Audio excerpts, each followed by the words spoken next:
Shit, I need a knife.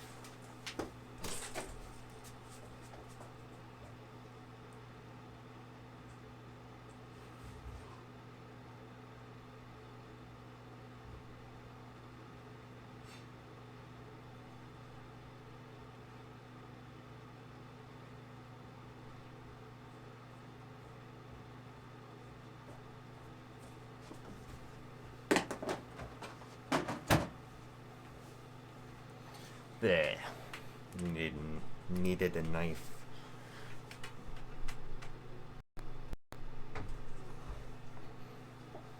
There we go. Okay. Test the new chat thing. Which isn't popping up. Why is that not popping up?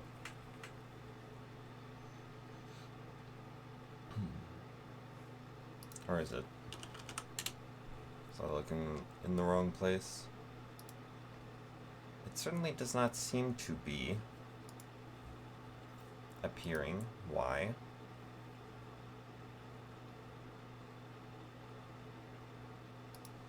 What the fuck? I had this like all set up.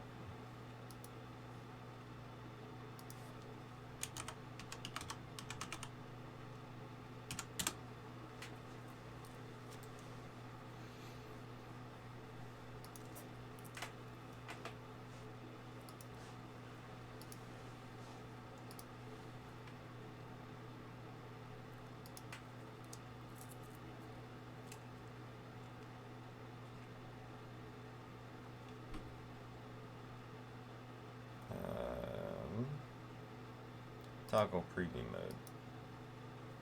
Why is it not popping up? Oh, it's because... No? Really?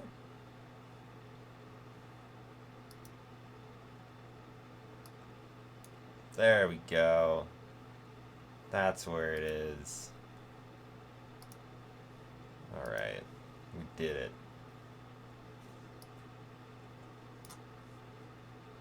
There are octopi maybe up there. Oh, right, it's unplugged over here.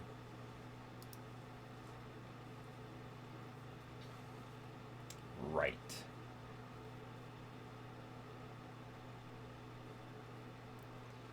Okay, so...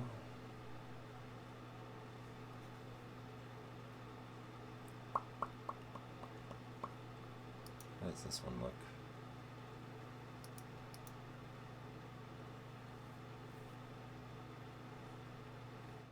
I like change this to be...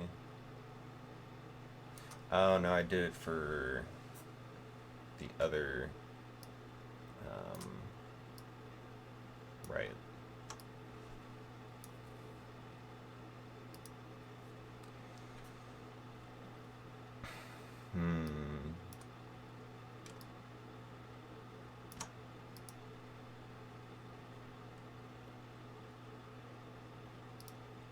Well,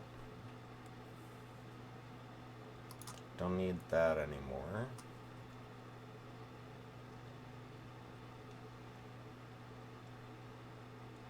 Okay. So this is going to be a lot of Googling. Trying to figure out how the hell to make this work. We don't need RTMP streamer. I gave that up. That's... Don't need it. Okay.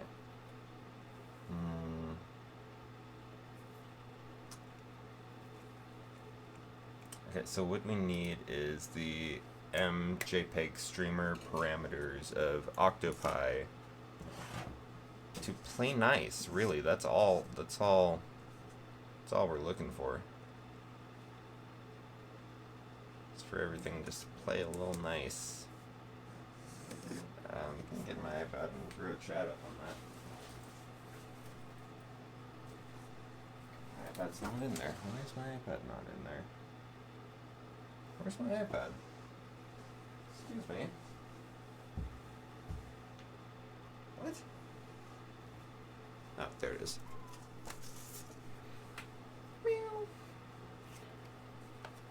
I know. Meow meow. Meow. Meow.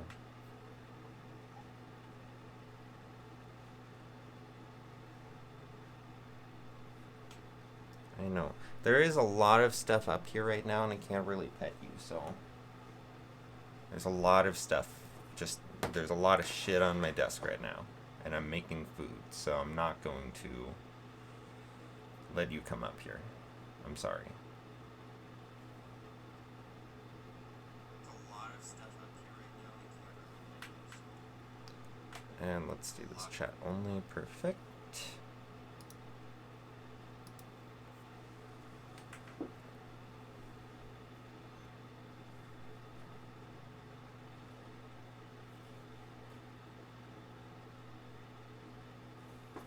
Of course, you can't change the text size in the app. That would make too much sense for them to allow you to do. Okay. I'm gonna make myself a sandwich because I'm starving.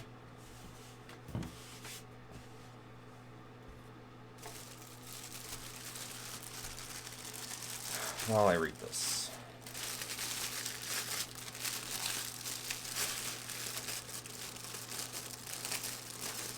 Change that via the config file. Additional options to supply to MJPEG streamer for the USB camera. MJPEG streamer configuration for available options. Okay. Probably says that in the... Probably says that right in here too. Yeah, it does right there. Okay. So this is the MJPEG streamer. This is migrated, found on community forum. Okay. I don't really want to look at a forum.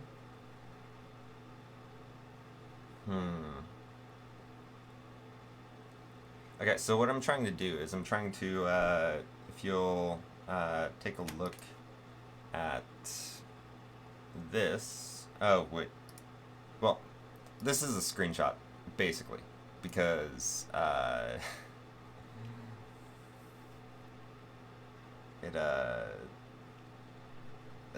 the Octopi is right here, and the SD card for it's plugged into my computer so I can change shit. And it's right here so I can diagnose it quickly.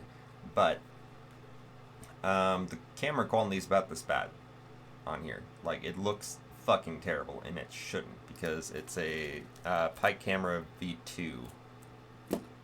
So it shouldn't be bad. It just is for some reason. I don't understand.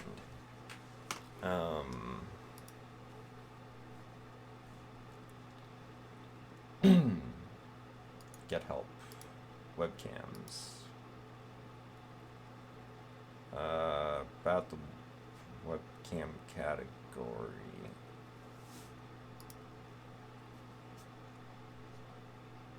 Okay, I don't... Hey, get out the garbage. My God.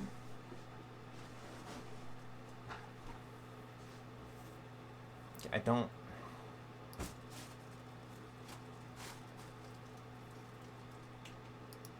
particularly want, like, to look through an entire forum about this. I'd rather just, like, okay. Defaults to 640 by 480. It was 640 by 480. Then I changed it. -R 1920 by 1080. -F 30. So that should work, you'd think.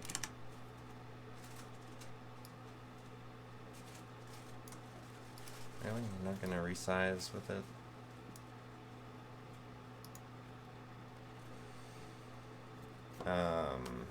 Additional options to supply to... Oh, interesting. Okay, so there's supposed to be a second...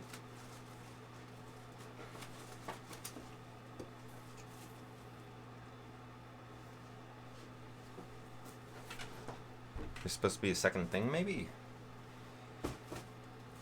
Camera, USB options, camera Raspberry options. Okay, I think I got it. I think this is what the fuck up was. Camera Raspberry options.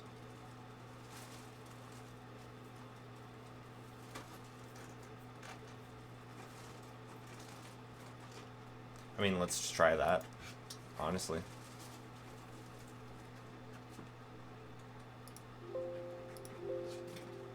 Yep.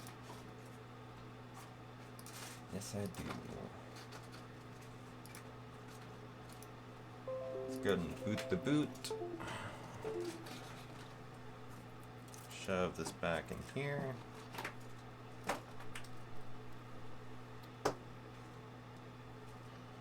Cat's just tearing up the box back there. They're surprised. They're like, oh wow, he's allowing us in here while he's streaming. Because they normally don't. Because of this, because they distract. They create distractions a many. And let's maybe like shove this thing over here.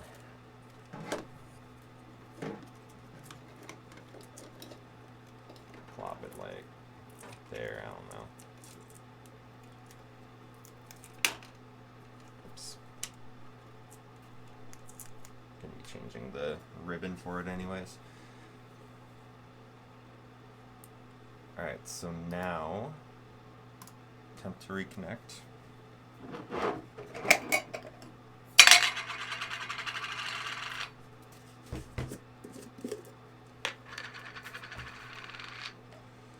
God, I'm hungry. And it's like, what, 4 a.m.?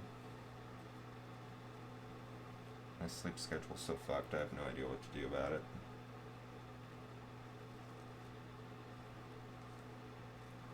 Absolutely zero idea.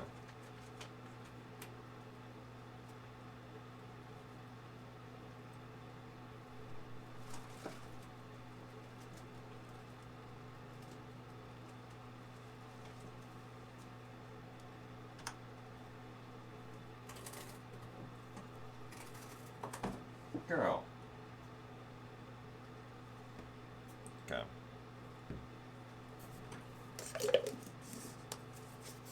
I suppose, let's see. Also, I just assumed the audio is working on the thing. I didn't actually test it.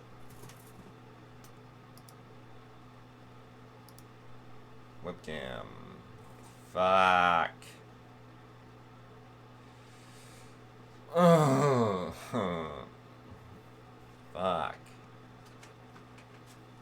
Change the URL under settings. Webcam. Yeah, I know.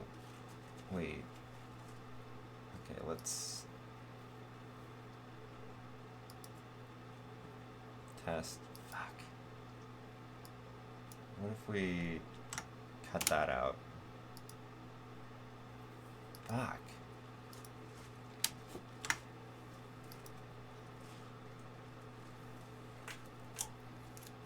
I didn't like fuck this up, did I? I don't think so. Am I roughhousing it? Okay, well.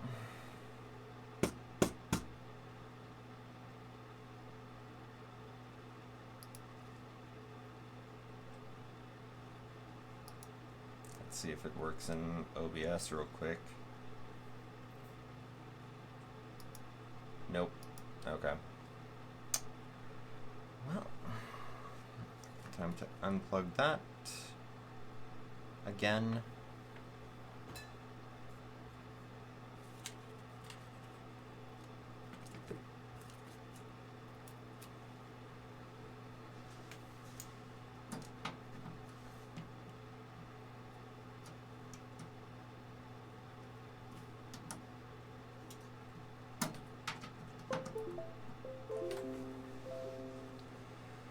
Back to the drawing board.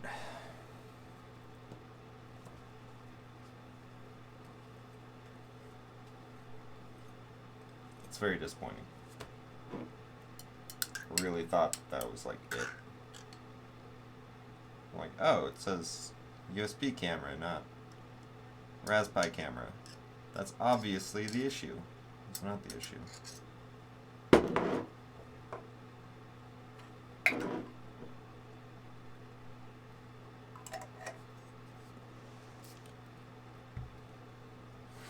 Need to remember to throw that back in the fridge.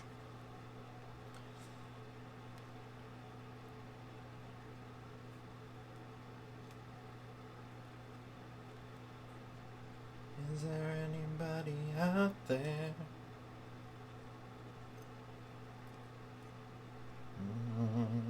Is there anybody out there?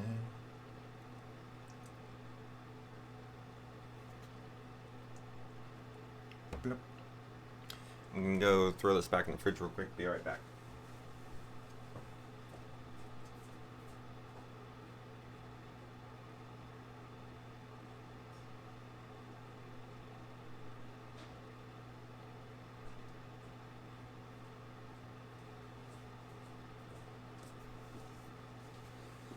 God, I need to clean my room so bad. It's really bad. So many crumbs all over my desk right now.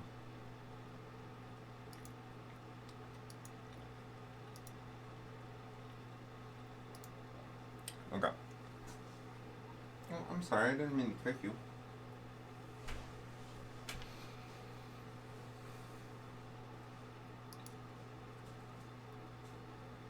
Okay. Oh.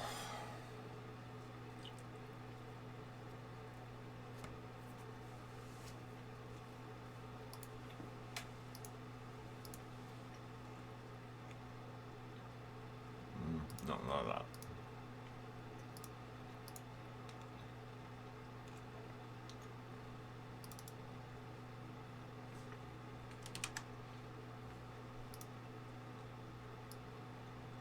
Fuck. Resize both of them, you asshole. What the hell? Okay.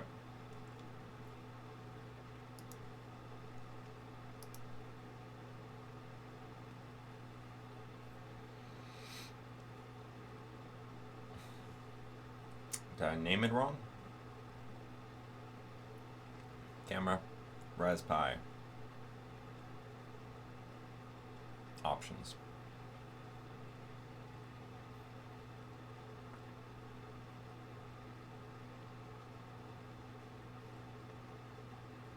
Does it see it as a USB camera? Why would it? If there's a specific thing for Raspberry camera.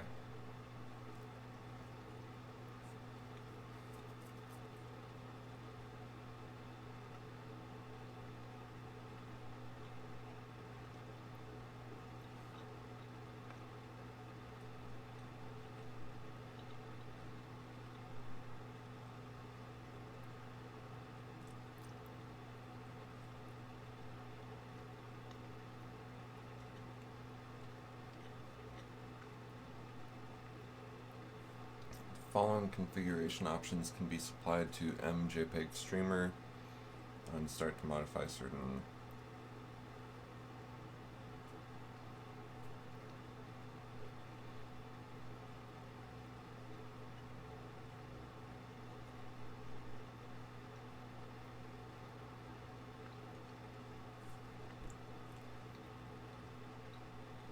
setting your Raspberry cam.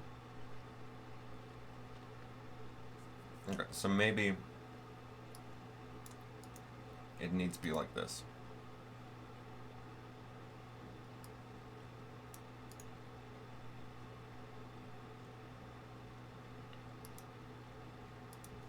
We can go 30.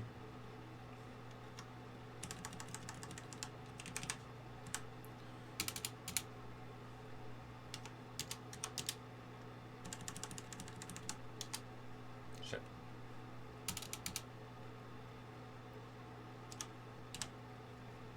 1920 by 1080, 30 FPS.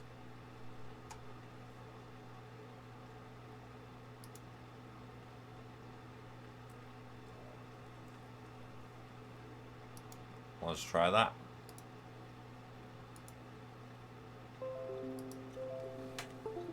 You'd think this would be easy. You'd think it would be like a setting in Octoprint or Octopi. But it's not. You have to like go into a text file and like change. Yeah, just keep it. Oh my god, no, it's fine. Get rid of it. Bye. Oh. Alright. Let's give that a second boot up.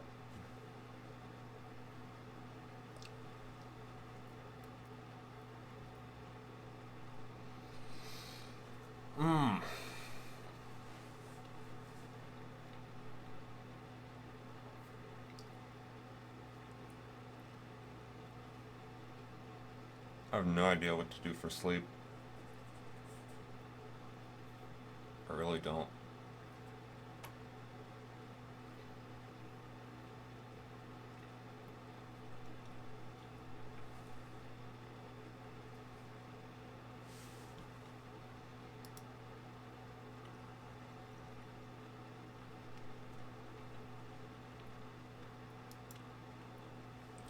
Okay.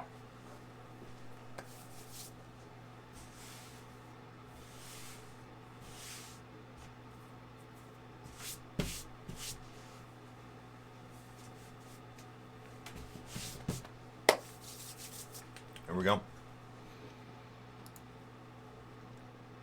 We're gonna hope. We're gonna hope and we're gonna pray.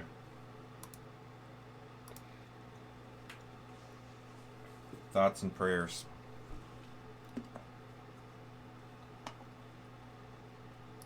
Come on.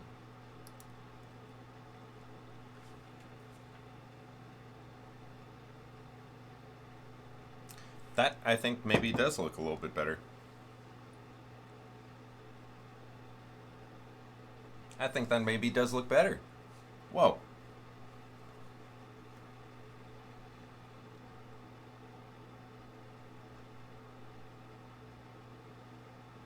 It's super low FPS. Okay, so let me go ahead and just like stick it onto this peanut butter here and jump into OBS. See what it looks like in here. Nothing. Why? Why? What the fuck?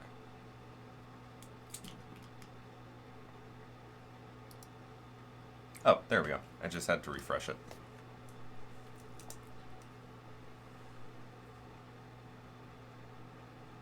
Okay, the frame rate's really bad. I don't like that. Trying to figure out what kind of frame rate that is. 1001, 1002, 1003. It's like 5-10 frames per second or something like that. 10 would make sense. Okay, so why would that be happening then? That's a question.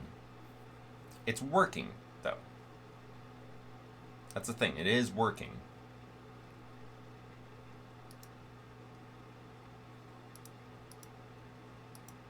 And the resolution did change.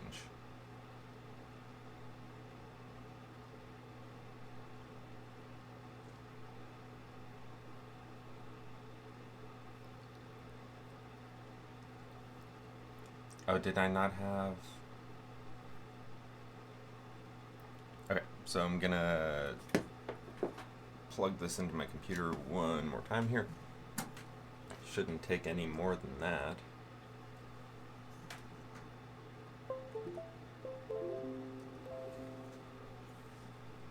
Yeah, there's a problem with this drive. I know.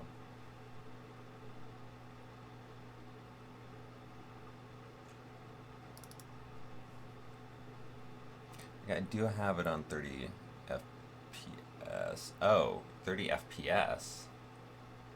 It's supposed to be F30. I'm pretty sure. I'm pretty sure that's it.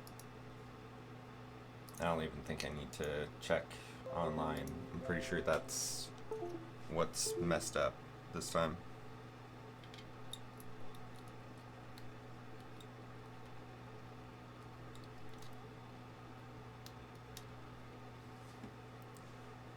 Alright.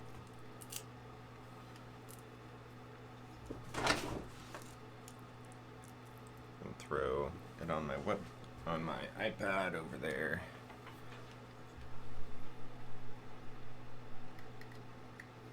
God, I hope this works. Alright, give it a minute to boot up.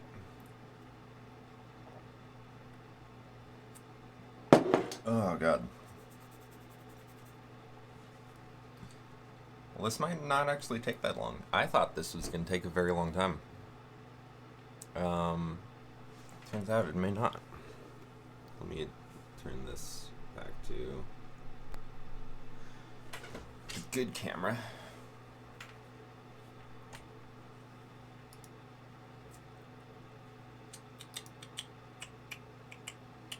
Alright. And I need to refresh it again.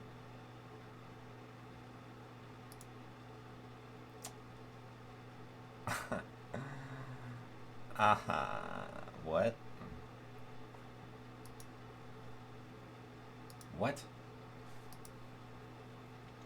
It is running though.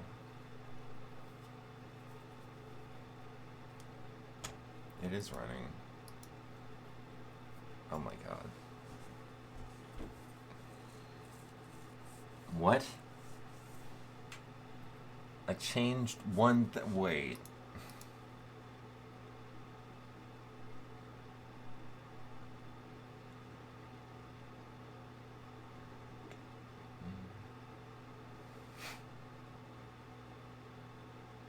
F. Okay, it was working with FPS. And now it's not working.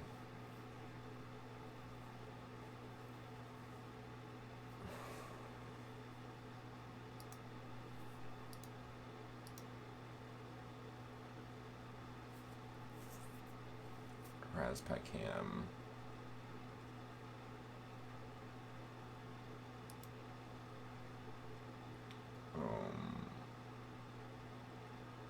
Oh, okay, it's not on here. Set exposure mode. Oh. Turn on video stabilization. Set camera ISO. Alright, that's great, but JPEG quality, height of frame capture, FPS or. Oh, okay. So, what the fuck? Then, like, why is it so low FPS?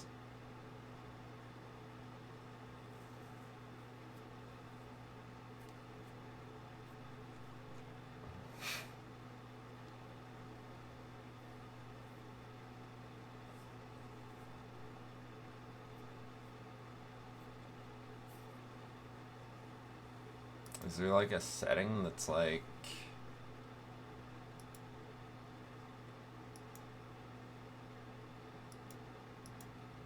Ugh.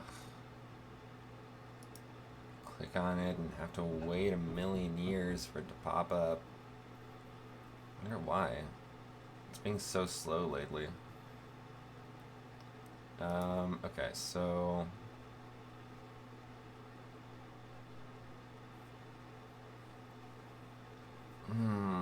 like...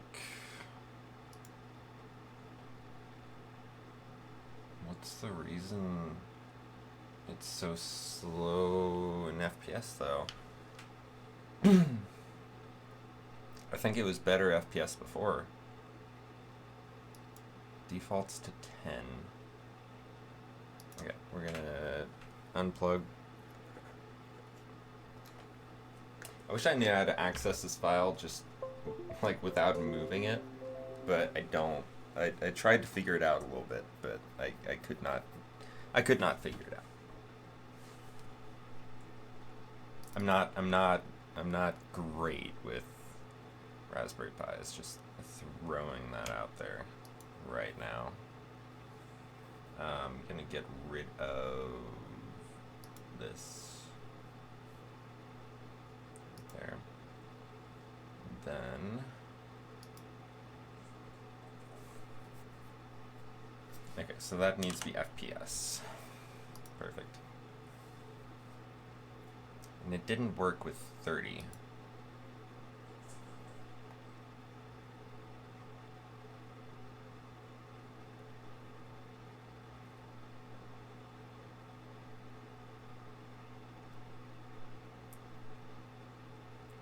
This shouldn't be doing anything here.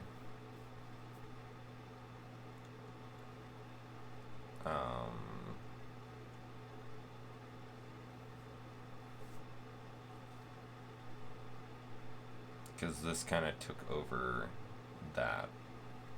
Like, this is commented out, so.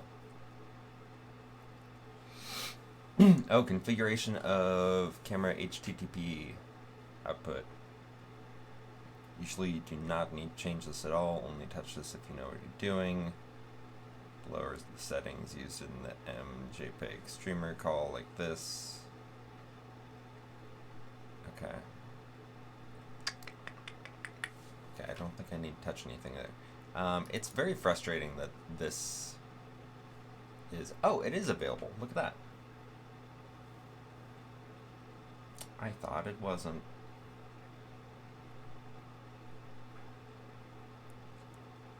Oh, this is what I was looking at before. Okay.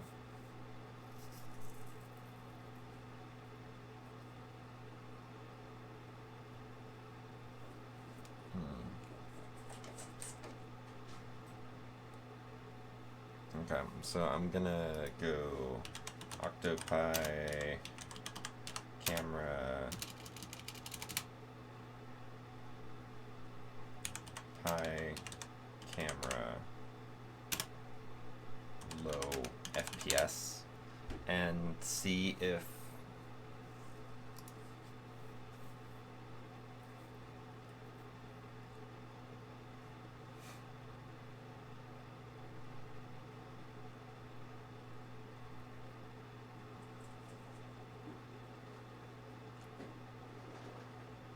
like maybe it just can't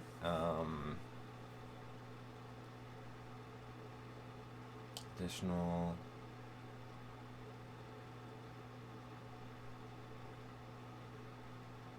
rendering 720 and 1080 are not supporting the resolution. Sure they are. Must choose one of the resolutions here. What? The fuck?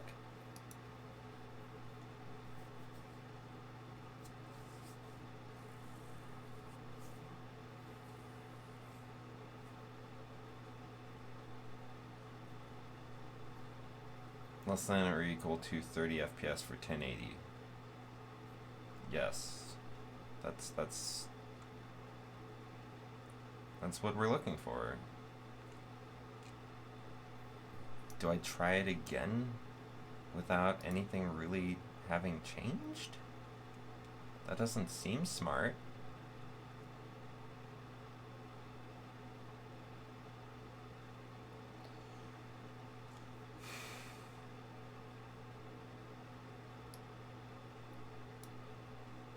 Alright, tell you what, let's comment this out, because it's not going to see any other cameras. This is what we really need.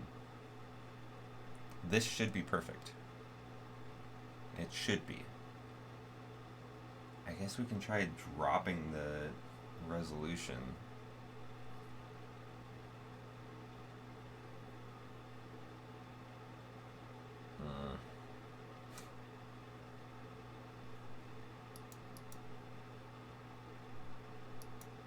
Maybe it just doesn't show.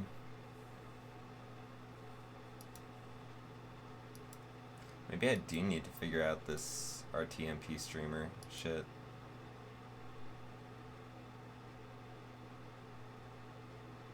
Oh, whoops, there's nothing to be done there. Okay. I'm gonna throw this back in here and just try it one more time, you know? Why not? Why not just give it one more try? Give it a chance to change its mind about me. Maybe it'll be a different person now, who knows?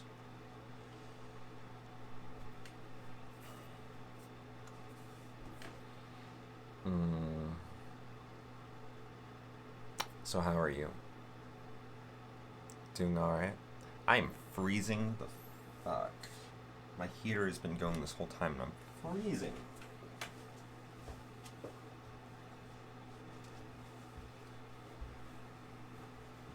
It's another reason why I keep the door closed.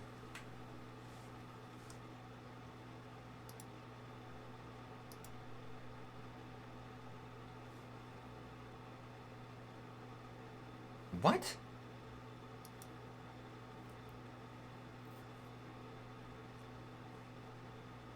What?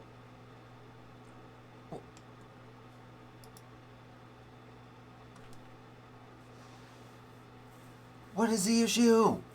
Oh my god. What?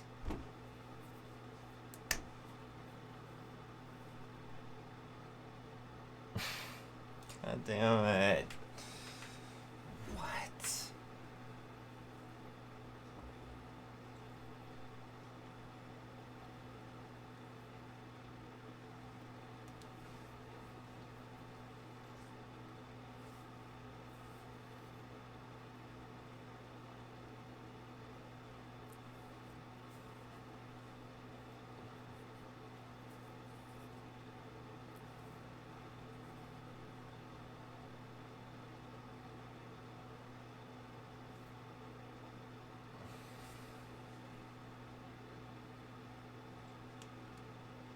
Okay, I'm very confused. I'm very confused. I am very confused. Did I make a little mistake in there? I don't understand. Oh, I should have shown it's not loaded at all. It's just like it wouldn't show. All I did was get rid of this, but it should default to auto. It should try USB and then try Raspberry. But I guess we'll try just keep that in. I don't know why I took it out. FPS 30. Let's change it to 20. See if that does anything.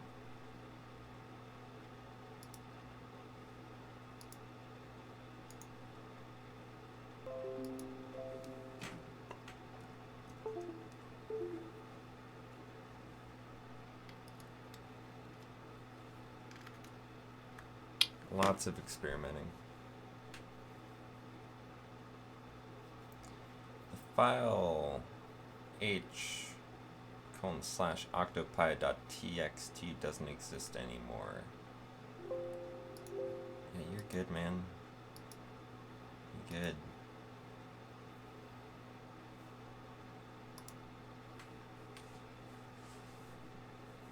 Alright.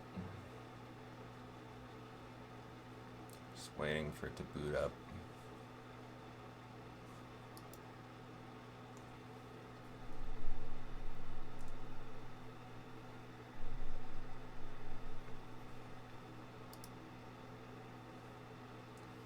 Come on. Okay. That is so low FPS. Are you kidding me? And what even is that exposure?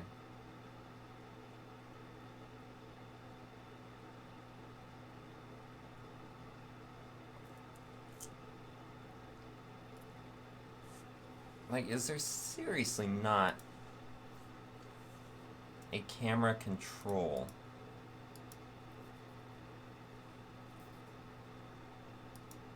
Plugin.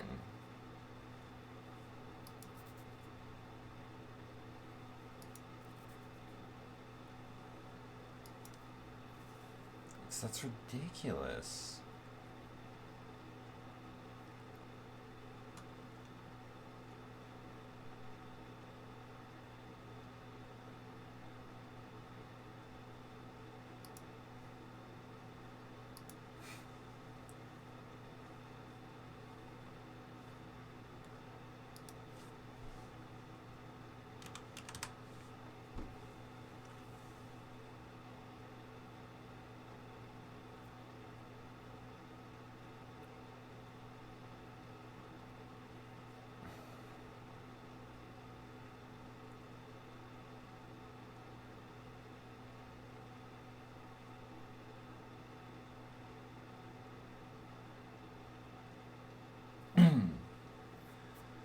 Extends the control tab of Octoprint, allowing the ability to switch between multiple webcam feeds. Don't really need that. For camera-based pick-and-place operations. What? What the fuck does this mean? Octo PNP. A vacuum nozzle. What? Whoa.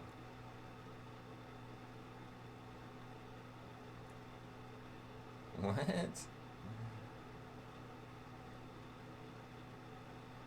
Second bed camera to precisely align the parts during the placing operation.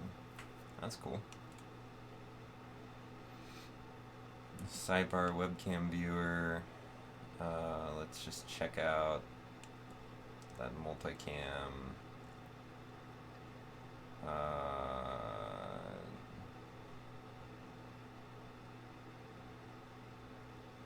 Plugin that raincoats webcam.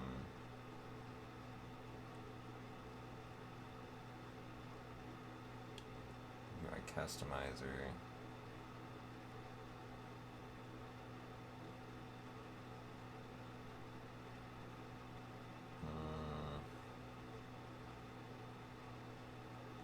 Okay, let's take a look at these. Sidebar webcam viewer. Yeah, that doesn't have anything we need.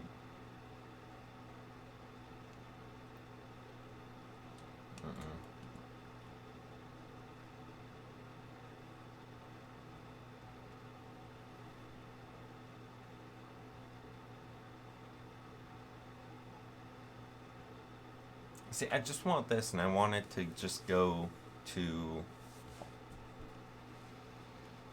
my computer. I want it to be streamed directly to my computer, please. I would like that.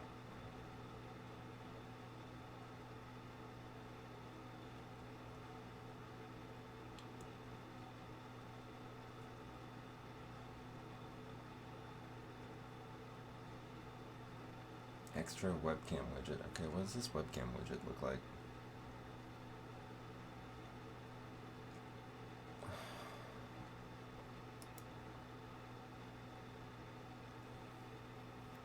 That is nice. I actually do want this plugin, actually. Oh, is it in... Wait.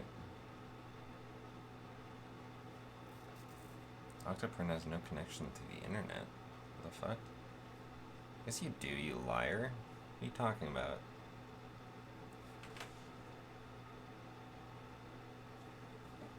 Is it not? What? Of course you have connection to the internet. Abba.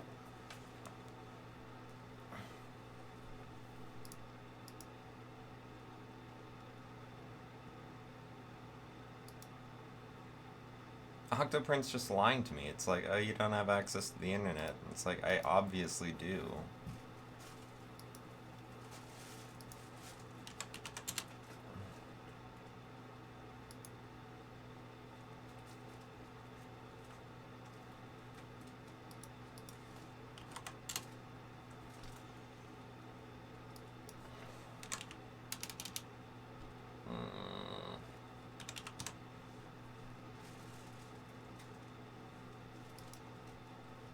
That.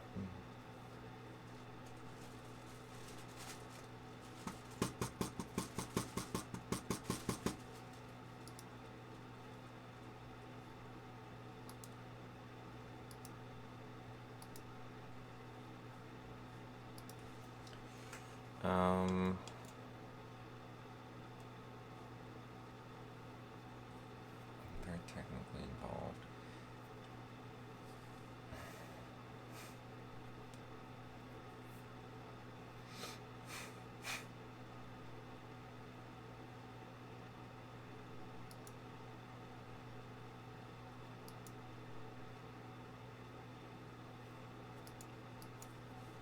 Okay, maybe I did need the... I wonder if I can get... Fuck. Oh, there they are. Perfect. Don't need any of this shit. Okay, maybe I did need to use Mist Server. Maybe I was wrong to not use it.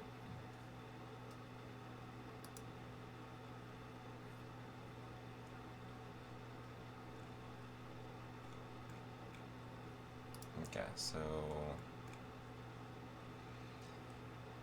live streaming with Mist Server. So what I really want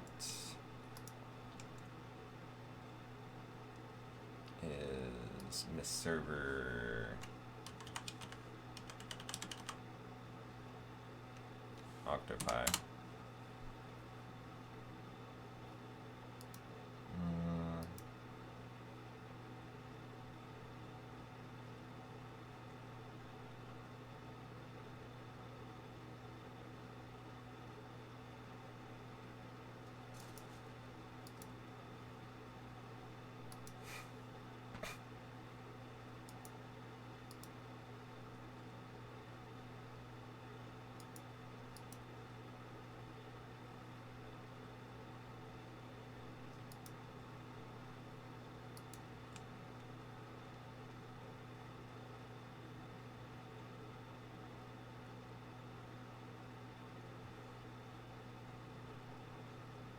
Okay.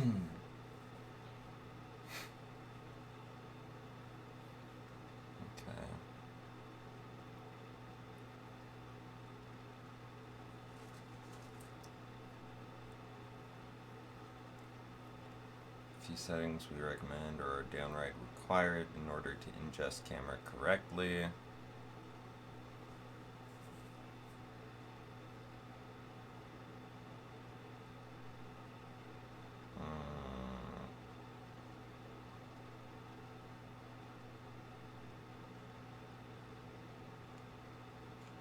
Okay.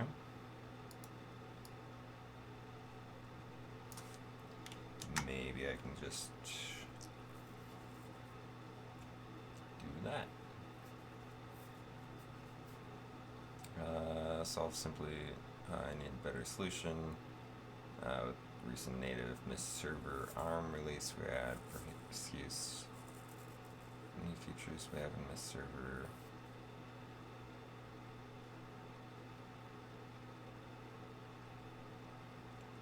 Do I need to install something on the...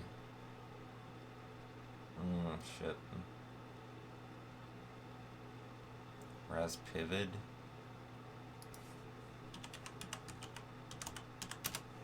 Raspivot...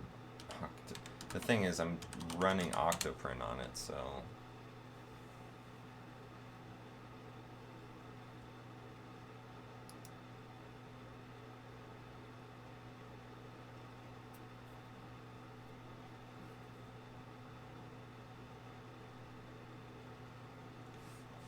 Where does he say?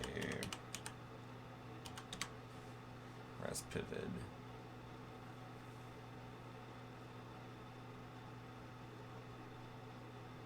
Open Raspi dash config tool from the terminal.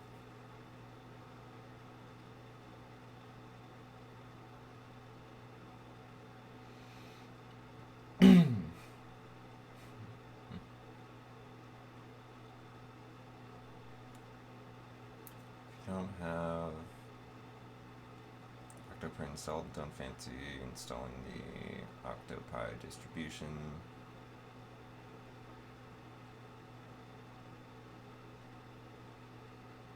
Adding RaspiCam, support the Octoprint.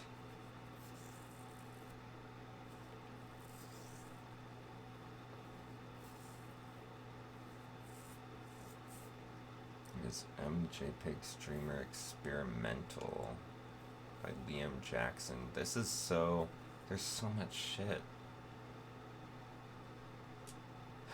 We need to ensure command CMake and a dev version.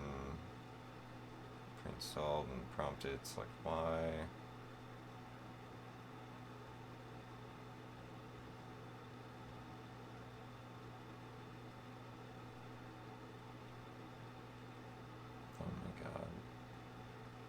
I just want the camera to go to... Fuck.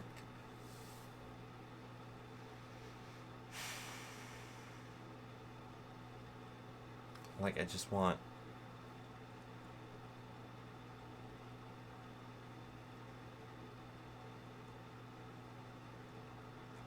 I just want to be able to show the camera on stream. And I guess I can right now. I guess I can.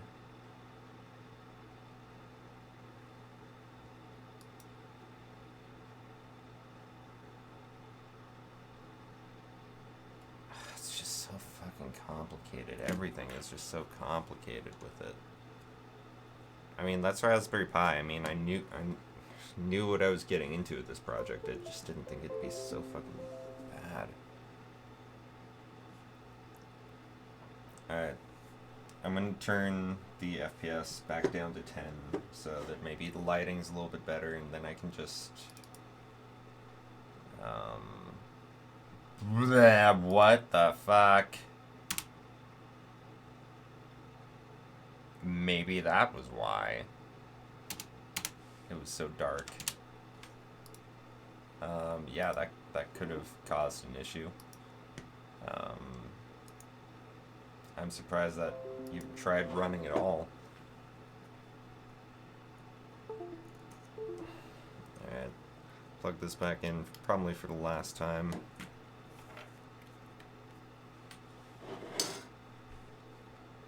200 FPS. Holy shit. Yeah, no wonder it hated me.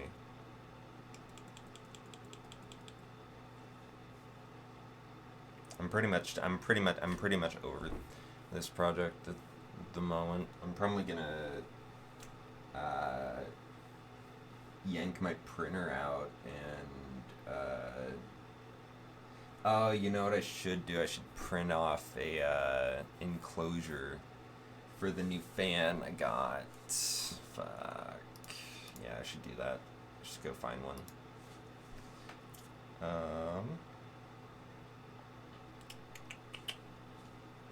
What am I looking for? Ender 3 Noctua 4020, I think.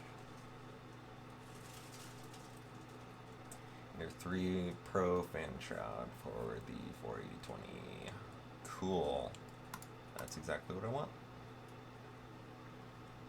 With BL Touch Mount. Wow. Okay. I dig it. 100% stock replacement. Utilizes perfect, right?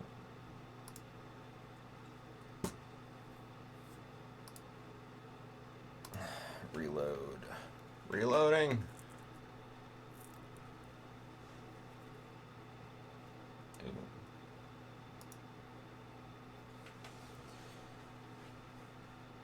Alright, well.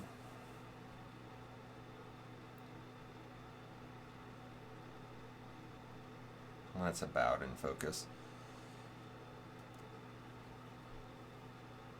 It would be perfect if only the FPS was higher, but it wasn't working well at 30 FPS. God, I feel like I could just like get it 3 times the FPS, you know? I feel like it'd be so easy, but it's not.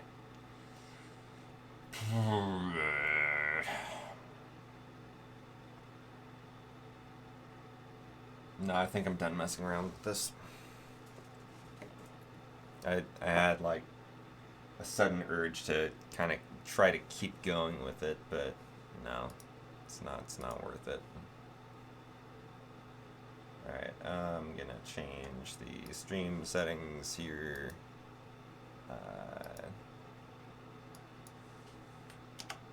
3D printer stuff. Update. Why am I orange? Wait. Have I been orange this whole time? What a cruel prank. That's so dumb, I hate that. I wish I could change the white balance. But I can't. Thanks to... Well, I haven't tried with the, yeah, Epoch Cam.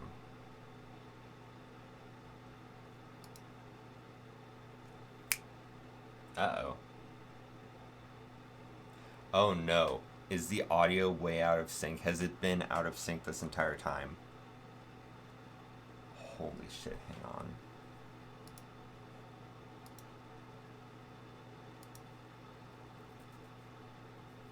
No. You can't tell me that. No.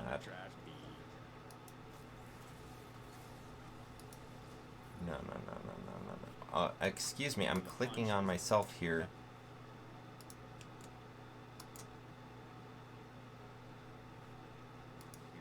No, it's not out of sync, right?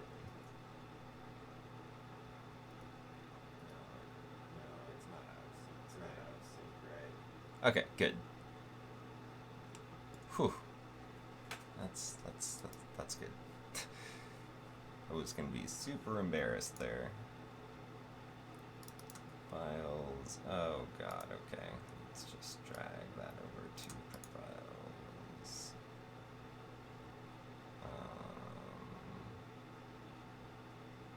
Where is it? There it is. Fuck. Knock to plus BL shroud. We have here.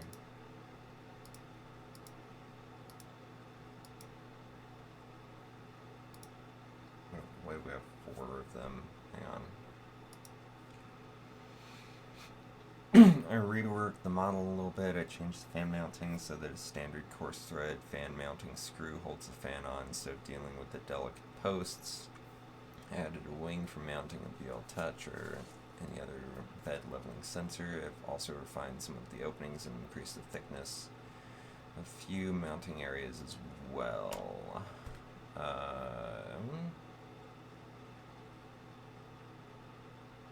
BL Touch mount from...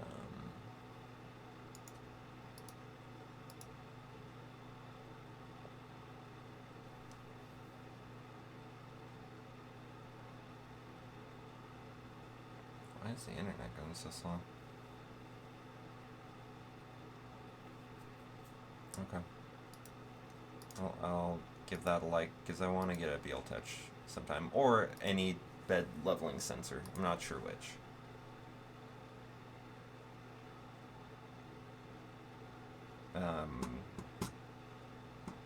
My boyfriend's sister's boyfriend mentioned to me the other day that he got a bed leveling sensor for his that's not mechanical like the BL Touch. It's like a light sensor, like kind of like LiDAR, I guess. But he said it was like real cheap, like $6. So I'll probably look that up as soon as I get this printing out.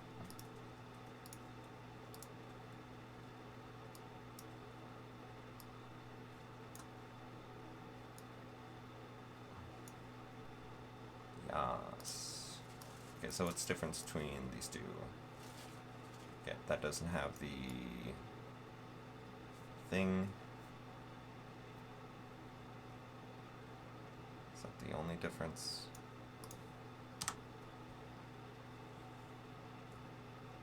Extended Shroud V1, modified. Okay, what's modified? Okay. So, why are there... What?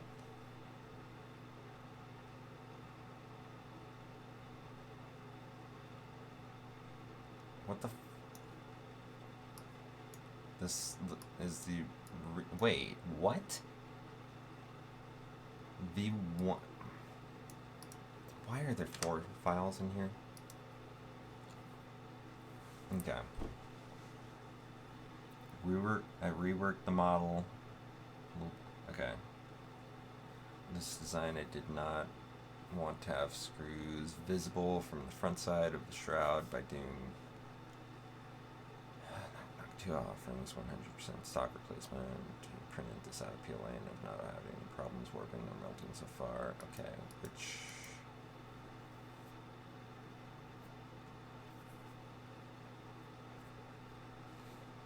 Could you make an Ender 5 variant of this? Why don't you make it yourself? It's not actually hard. I say that, I just started making my own models like the other day, so...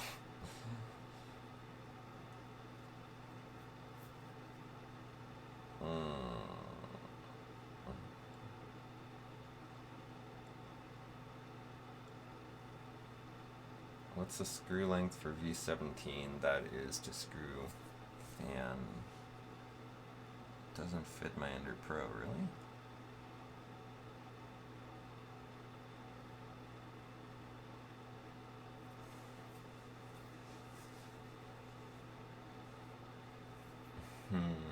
I placed it inside your housing and spaced it. Standard glass bed, printed BL Touch. Shroud was too low. Is there another one? Some people are saying this isn't working.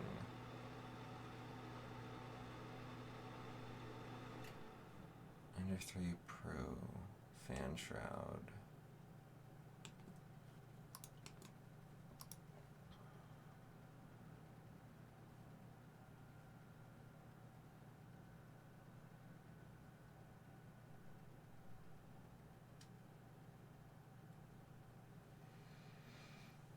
Hot end cover.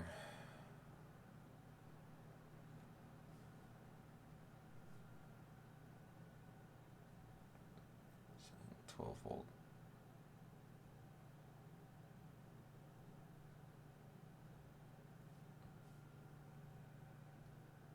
I should probably print out a case for the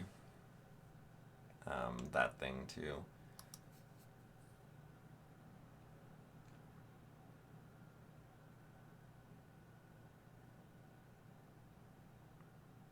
Adjust voltage to 12 volt DC. Yes, sir.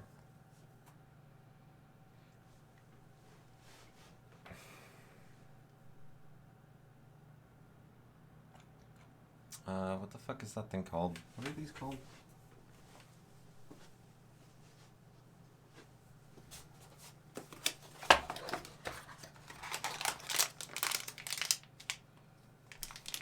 It's like a voltage regulator, but it's like buck converter is what.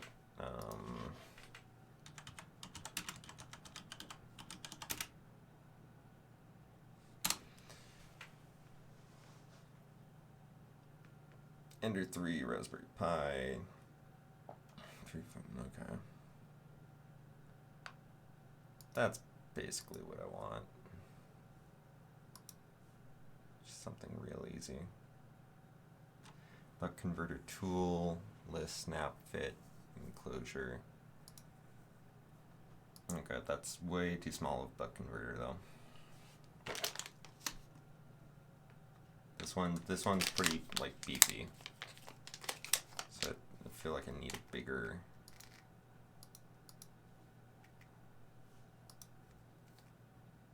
thing.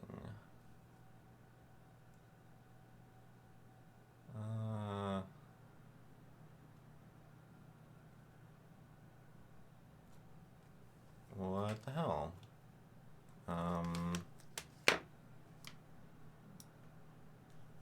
Okay, what did he call it?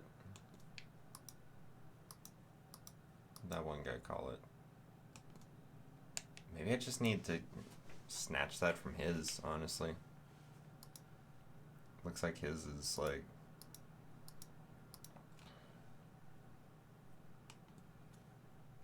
ordered this. I feel like I need like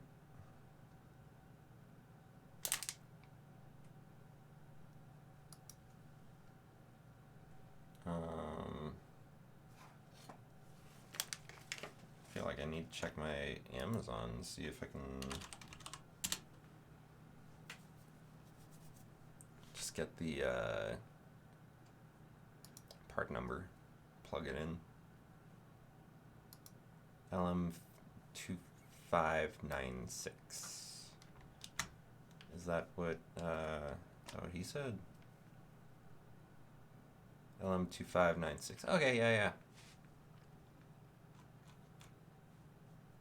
So, where does he have this going? On the very top? I don't want it on the very top.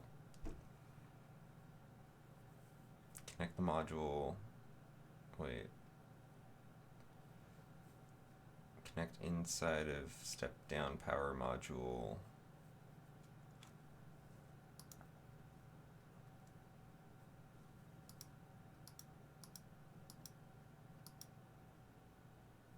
Okay, he has a couple different things for it. Okay, cool. Let's download his shit.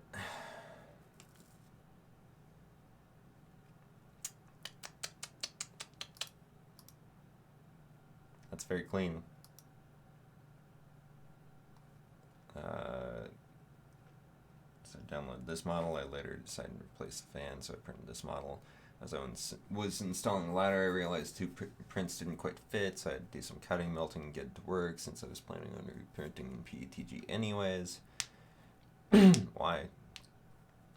I fused the two models together and tweaked one piece. Okay, let's download his. Seems like he's put a lot of thought into it after trying some other people's models. Let's just use his.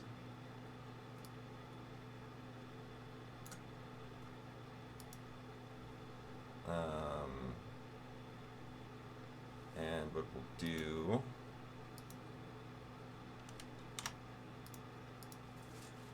is we'll just delete that and rename this, that. And wait, did this thing not download? Hang on.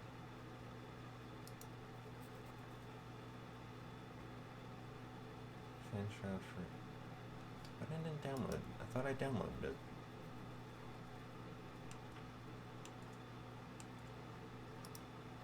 That converter things.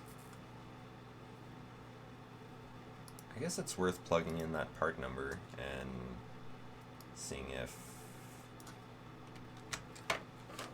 there's any other ones.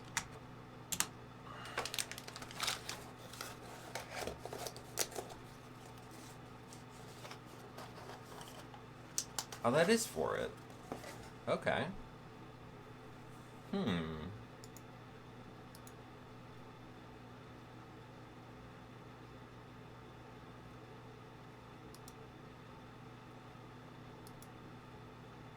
Well, that just looks so much smaller than this is.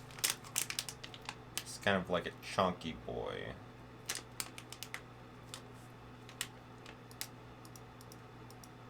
I don't really trust that to... Is this part number... Does this actually mean anything?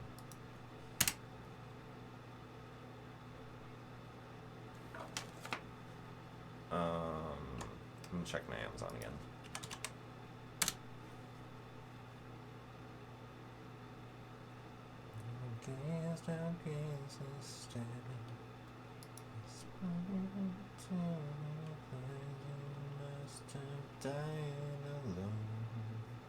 A long, long time ago. Oh no, not me. I never lost control. Your face to face with the man who sold the world.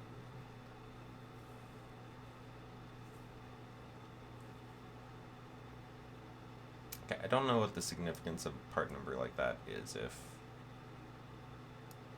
maybe if I type in like Veilthod into this shit, it'll find something, but otherwise I'm just gonna print.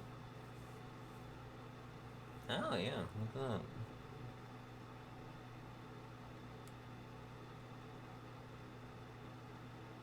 Look at that.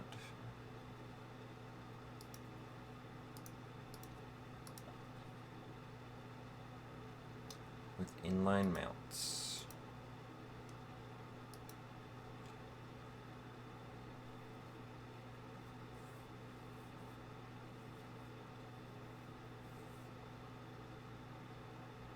The others were dual rails or made to stick on. Some of the existing ones I tried were 3mm too high.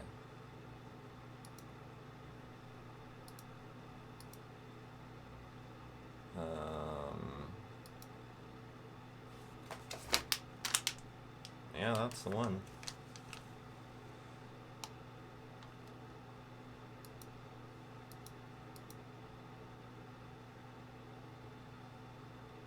That's very simple. Most often bring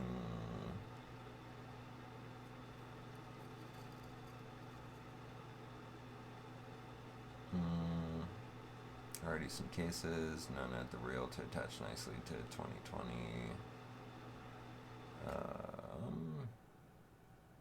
Kind of gaudy and overcomplicated, so I designed my own. This case has plenty of airflow and brings you full access to the power points on either side. Top just lightly press fits into the case. There are no screws. The PCB sits on posts built into the case. Okay.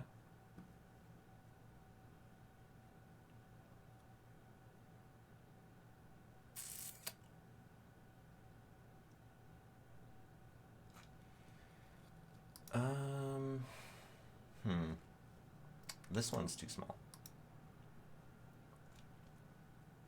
That one looks too tall. It's really between these two.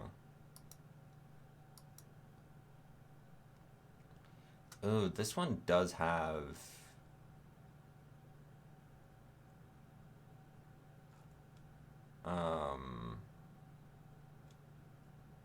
things. Yeah.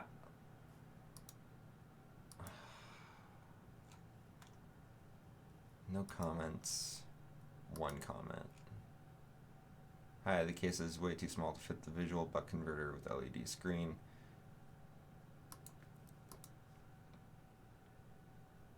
Perhaps you can check. Let's do this one. Let's do that.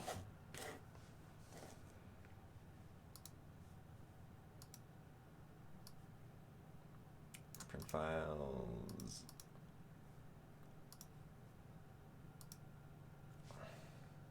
Bucky Convo. Okay. Throw these out of the way. I should get the Octopi hooked back up real quick.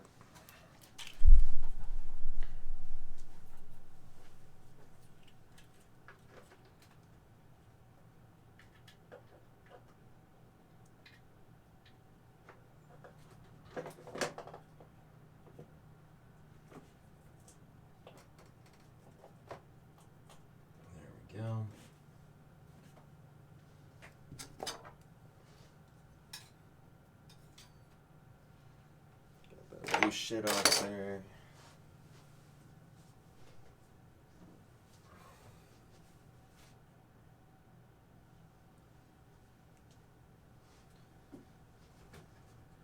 This bad boy unplug this in.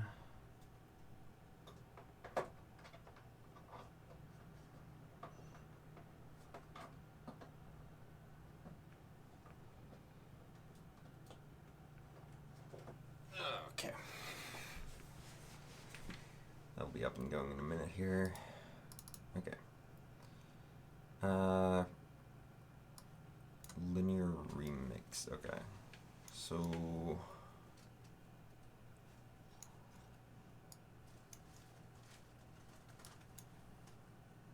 let's see. There's 3 of these and I really only need one. I can power my Raspberry Pi with the 3D printer's power supply at some point. I just need another cable for that, basically. like a Y splitter, but I have an extra buck converter for it, so. Okay, so this looks like what I want. Top, bottom. Okay, so this is just both in one. Perfect. Place that over there. Now, need this.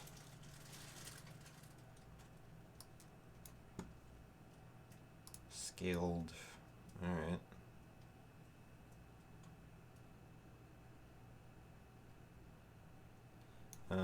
That is not how I'm going to print that.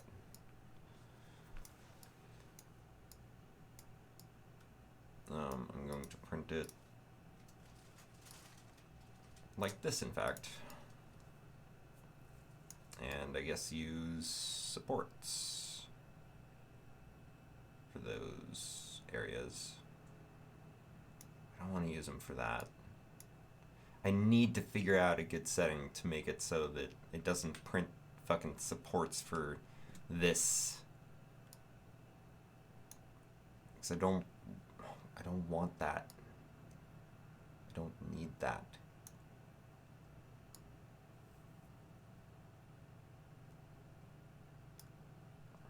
Alright. Maybe it won't.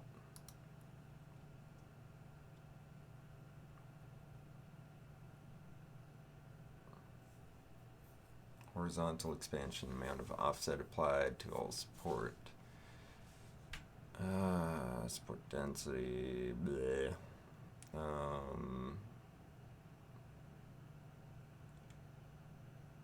Okay, so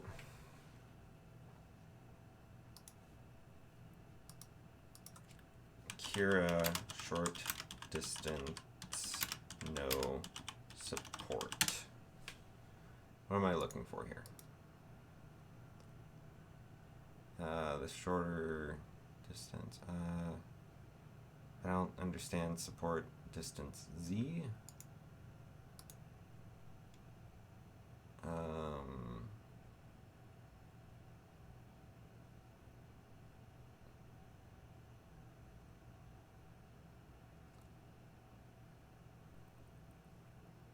Bridge, that's what I'm looking for. Cura bridge. Bridge settings. Experimental bridging settings. Bridging, Ultimaker support, cool.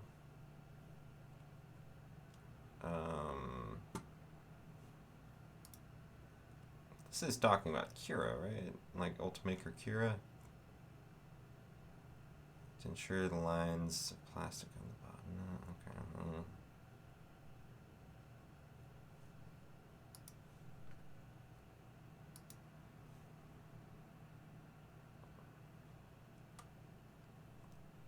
I'm gonna switch to just chatting. Want to become famous? No thanks.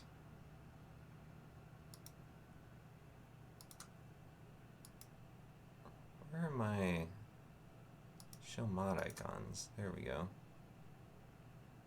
See ya.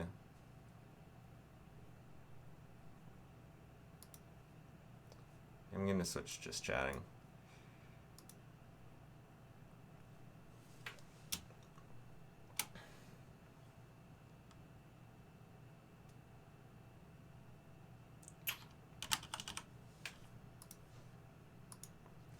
Science and technology fits better, but it's the category doesn't do as well.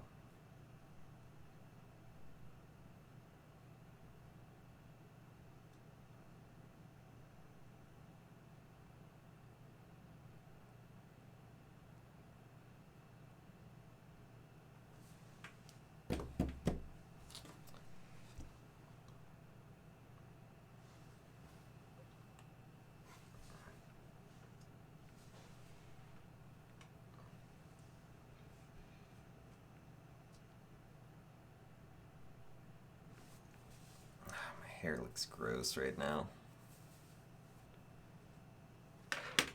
Yeah, I'm putting this back on.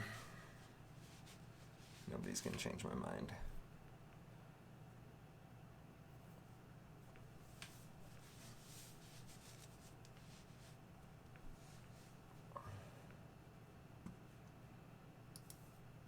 Just being a hair self-conscious right now.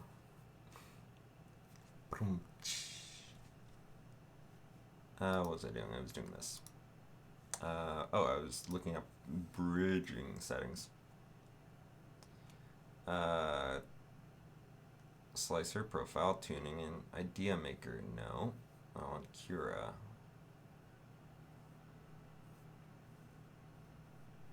You know what? It's fine. What the fuck ever.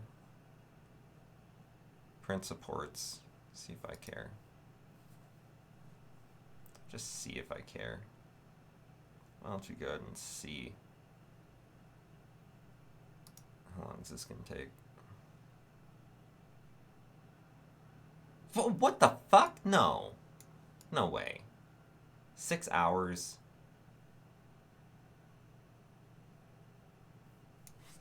Do I really need the case? I'd feel better with the case, yes. 6 hours? What? That doesn't... Why?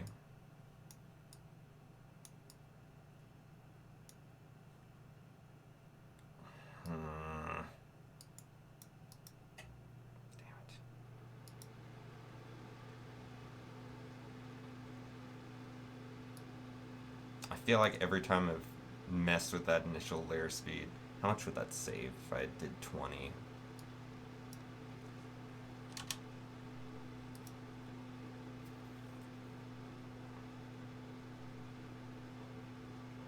No time at all, okay.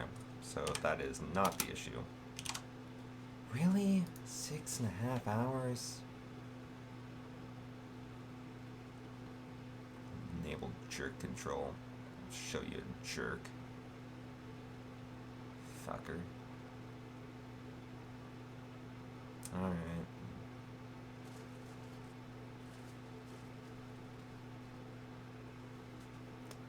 Wait. Is Octoprint not up yet? Wait.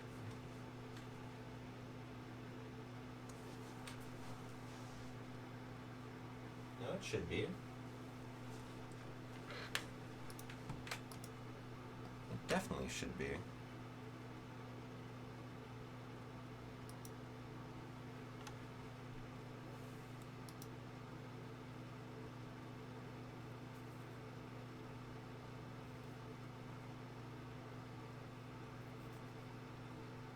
Offline, no more candidates test. What?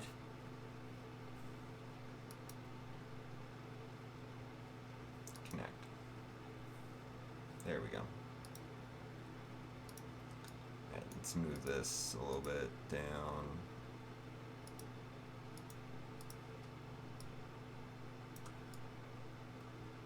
Oh, actually, you know what? Probably want to rotate that. Give it a nice flat side on that side to work with.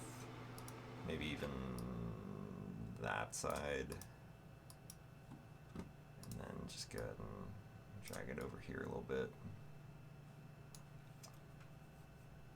Cool. Well, let's center it up a little bit more.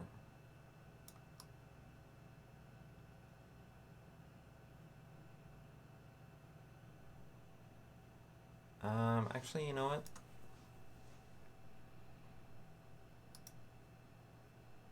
Trying to think for the camera as well. Like what sides would be cooler for the camera to see where it is right now. Now that it can actually look nice. It wasn't just to show the printing on stream. I actually want the octolapses to look nice. And those should. The camera is coming from this direction, so showing it building up from the side should be pretty nice. Yeah. Center it a little bit. There we go.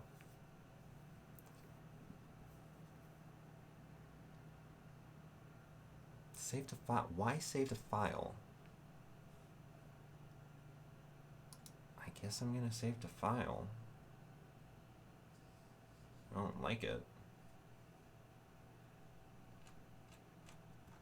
I guess I'm gonna do it.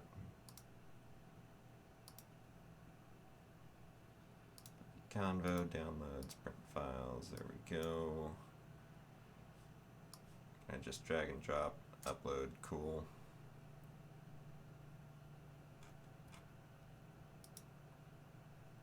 Oh, I didn't name it. Oh well.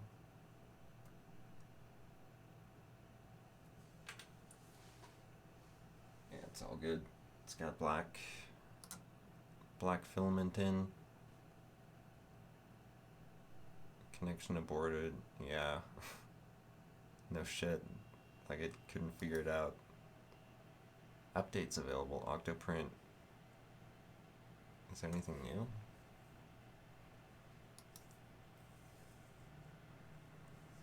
Two major issues, including compiler optimization issue and incompatibility issue with Octoprint 1.5. Okay, I don't know what version of Octoprint I'm on right now. 1.4. Oh, okay.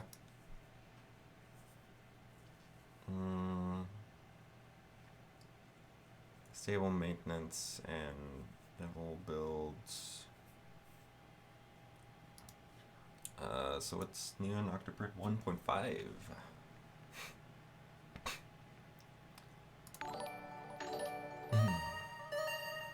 Hey, Mighty Gay Toaster, thank you. I thought that I turned off the old alerts. That's funny. Sorry for the double alert there. What's going on, Gay Toaster? What's up? I'm rolling a single monitor setup right now, so to see who actually...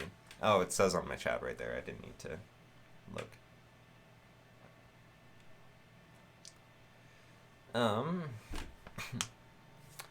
Features and improvements. Added a media player for MP4 time lapses. Set default timeout. Support for HLS webcams. That would be so funny. I've spent an hour trying to figure out how to get the this webcam. Oh shit, that's not showing the that's like not showing the printer. Oh fuck. Oh jizz, man.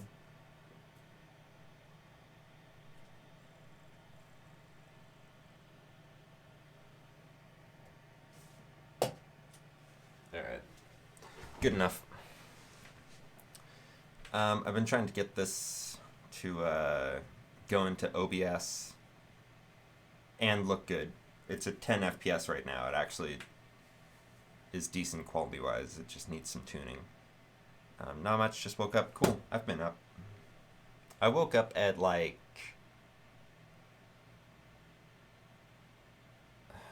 6 p.m. No. I woke up at like 9 p.m. So I don't know what the fuck I'm gonna do. It's not great. Access control is mandatory. Prompt you to create a username, password. Okay. Long file name, M20. That'd be so funny if it's just like easy to do this camera shit now that I've been trying to do. If it's like, oh yeah, makes it easier to adjust webcam shit.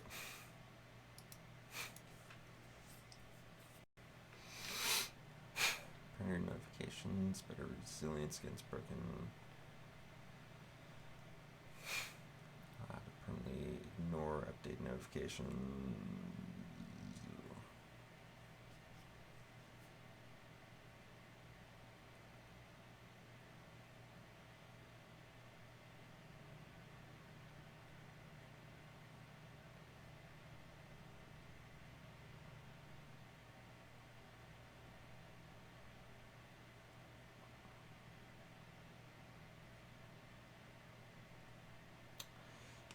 nothing in those update notes that I find interesting.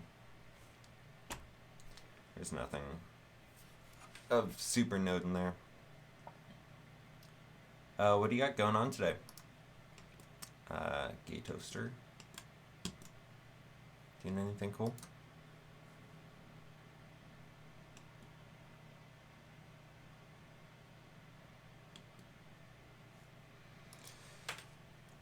I just got some stuff. I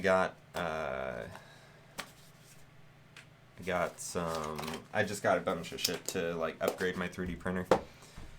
So right now I am gonna be printing off a little case for this little voltage converter from 24 to 12 volts in order to have a more silent fan to cool the printer, which I'm printing a case for as well. That's how my day's going. Just doing basic shit. Not basic, but it's not that interesting. Just gonna watch some streams and online shop, maybe sew a little. That sounds cool. I sew. I don't sew. I have a sewing machine. I just have not started my first project. I need to though, so I will. I'm super busy with work right now, so, and I've been kind of messing around with 3D printer stuff more than sewing at the moment, but one of these times when I actually have like a decent amount of free time. Maybe I should just do that today, actually. Might be worth doing today, actually. Because I don't know what I'm going to do. I need to probably start work at 6 p.m., so in like 12-ish hours. Maybe 13, maybe it's 7 p.m. So about 13 hours from now, I woke up about 9 hours ago. Wow. Time flies. I guess I might just take a nap before I go to work. I seem to do better on like 4 or 5 hours sleep than 6 or 7 anyways, so maybe I just need to switch to like sleep for a couple hours or sleep for like 4 hours twice a day rather than 8 hours in one day, because I just can't do, I can't do 8 hours for some reason. I just can't, especially with how variable my work schedule is right now. I can't go in before 6 o'clock because people are there and they don't wear masks. Co-workers. So I'm like delegated to the night shift. That's just thrown my sleep schedule all the way off. I'm gonna unpack my new fan. It's right here. I don't need to go anywhere.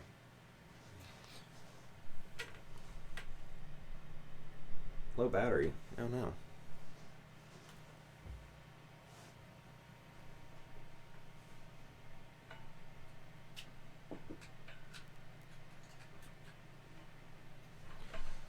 My phone was running out of battery. I'm using that. I just plugged it in though. Alright.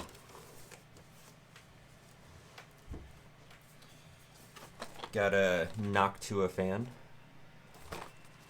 It's gonna be super nice and quiet. Self-stabilization of rotor axis. Okay. God, Noctua shit is so good. Like, they make such silent fans, but they're very, like, this just looks like it's straight out of, like, the 80s. Like, this does not look like current tech. Especially that fan, look at that. That's how Noctua's fans look. I think they have some black ones now, finally. But, Like, most of their fans are this exact color scheme. And that's how they were for a very long time. They didn't have another color option for a very long time. What are these?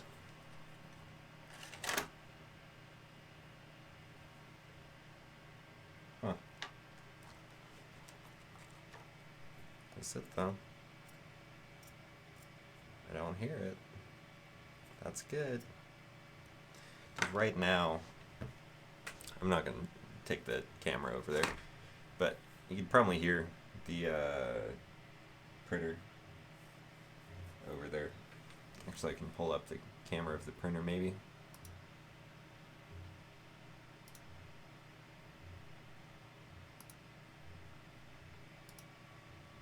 Yeah, there it is. In its glorious 10 FPS.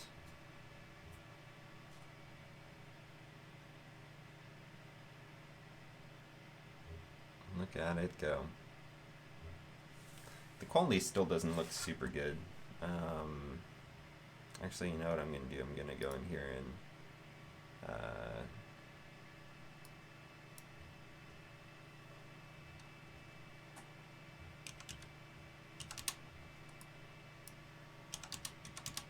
this is going to make this blow the fuck up in size. Whoa. There we go.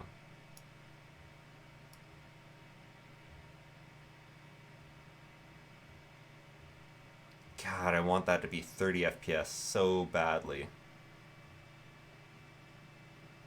Oof is right. Oh no, I think it's messing up. Why?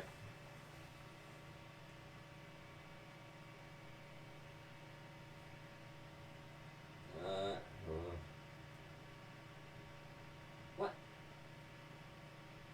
Alright, we're just gonna let it go and see if it fixes itself. Normally when there's like a little strand like that, normally it does fix itself, so. Yeah,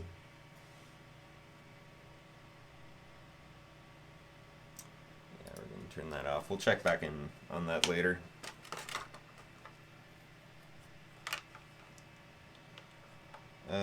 Okay, so got my fan. This can make, hopefully it's gonna make that printer nearly silent. It's really only the fan that I'm replacing with this one that is kind of loud right now. Oh God, I'm so excited. Oh, I want a silent printer so bad. I want it to be quiet so bad. I sleep in here. And I want it to be going overnight so I can print stuff like overnight.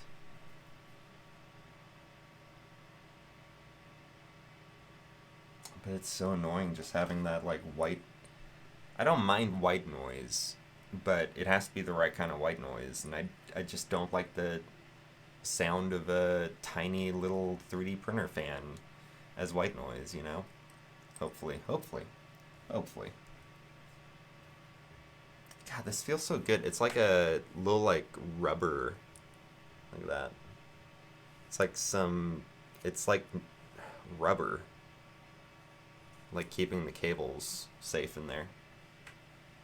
Feels very nice. I've never really felt a wire enclosure quite like that, actually.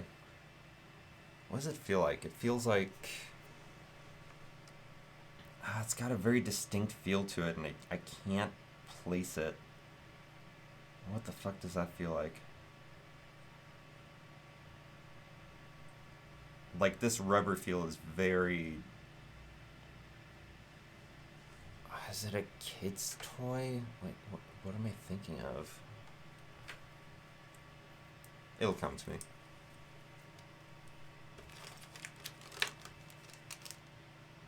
Got an adapter set in there, got some screws. Neat. I'm excited. I was going to maybe print this stuff off and then change it out on stream. And I will change it out on stream. But probably tomorrow, I guess.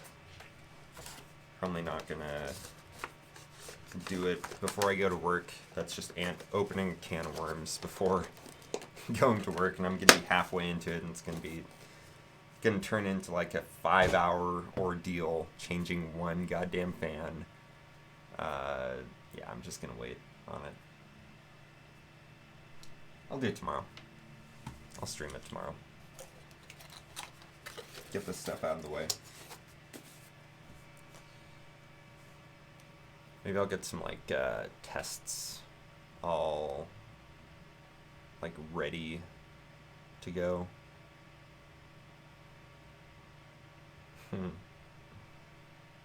Heart you too. Oh. Well,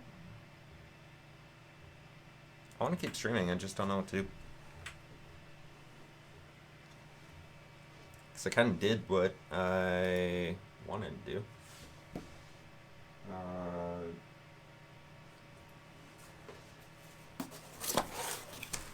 I got this new printer filament today.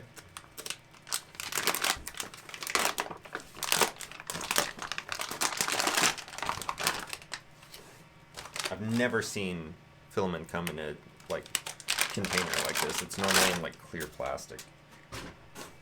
And it's kind of weird that it isn't because it's clear plastic. Like that. Clear filament.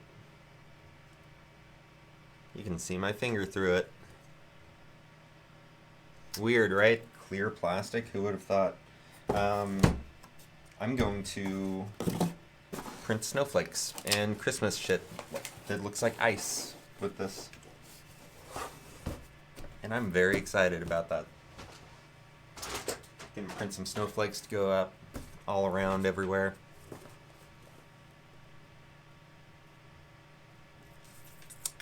Yeah, I'm gonna look up some tests I can do because I really want to speed up this printer.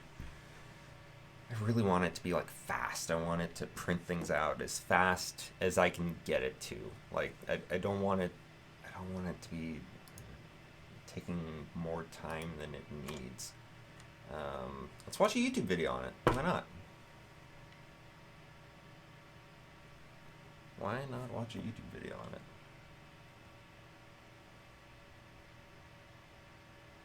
I'm going to real quick.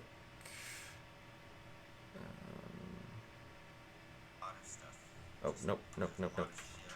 Turn that audio off.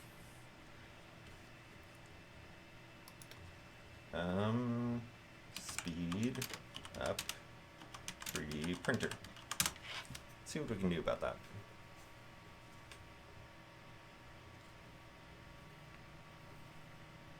Print parts twice as fast with simple slicer tweaks. In this 3D printing 101, I'll show I'm you all how for I it. printed this huge piece on my Prusa Max. That's rather loud, isn't it? How loud is that? Is that too loud? I'm gonna grab some headphones to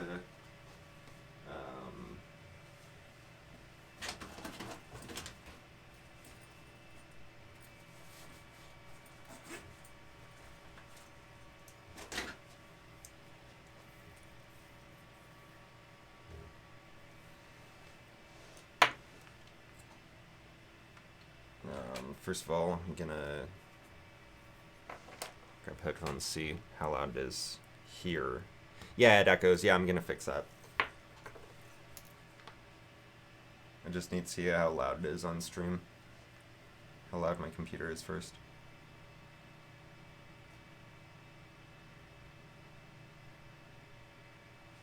What the fuck?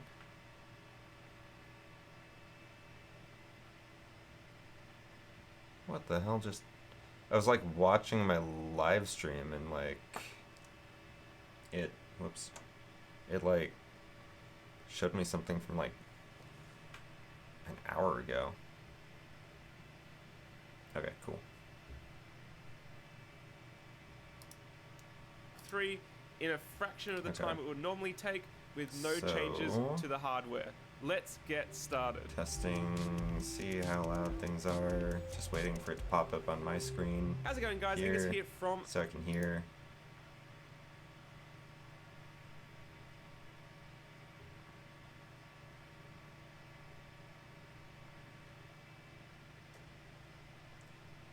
Sounds fine.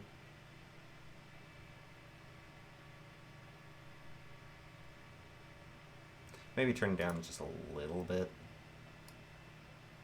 But it's not bad. It's just the echo.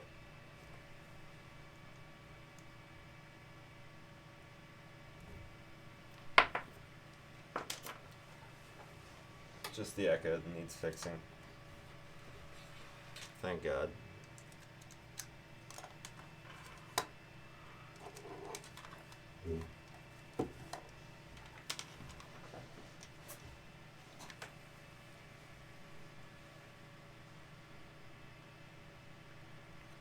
The most gamer headphones ever right now. Check it out.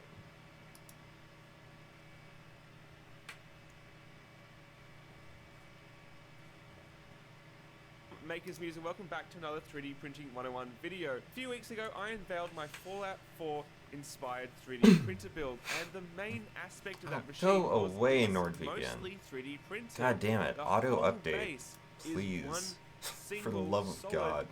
I just updated NordVPN, first of all. Oh, sorry, I didn't have the monitor on. I just updated it. So, the fact that it's like already popping up again, being like, hey, update. It's like, if you don't have an auto updater, then I'm sorry. You can only update your program like once a month, right? Like, either have an auto updater so I don't have to worry about that shit, or very infrequently update, like push bigger updates. And I get that NordVPN, I get it's a VPN, it's a bunch of security shit, I'm sure, so it needs frequent updates, but just have an automatic updater. I hate it. Both NordVPN and ShareX, they are the bane of my update existence on my PC. Especially ShareX. I don't give a shit about ShareX updates. Like, it's a utility and it works exactly as well as I want it to right now. Like, why would I need to update it like once every 2 weeks when they come out with an update? I don't. Like, I press print screen and it does screenshot shit, and that's all I want. And yet it constantly pops up, hey, you want to update? Hey, you want to update? Hey, do you want to update? Hey, we have an update. It's like, I don't care. Update. Just do it. Don't ask me. I hate it.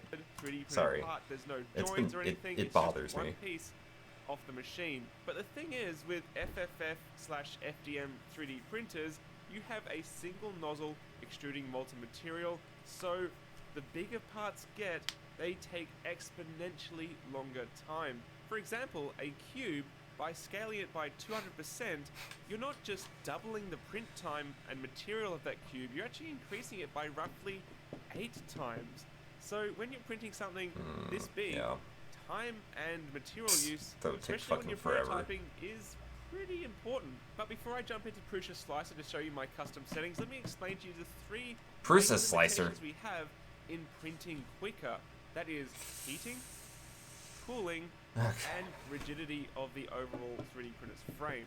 I want You to see in the Cura. filament has to be melted, and then it has to be cooled quickly, and the frame has to hold the moving components in such a way that they're actually accurate, even when moving around very, very quickly with high amounts of kinetic energy. Now, most 3D printers have a 0.4mm nozzle, and as you can imagine, with, for example, 1.75mm filament going down to 0.4, it creates a lot of pressure. And with 2.85mm filament going down to 4, I saved 8 hours it's on even this greater. print. And that heat block has to... That's the shit I want to see. Wait, printed at 100 millimeters per second. Really? Really? You don't say. Faster printing, same pro quality. Ender 3 V2. Yes. Hey guys, welcome to the show. Oh wait, shit. I don't have the V2. What's the difference in the V2? Hang on. Ender 3 V1 versus V2. What's the difference here? I guess I could have just...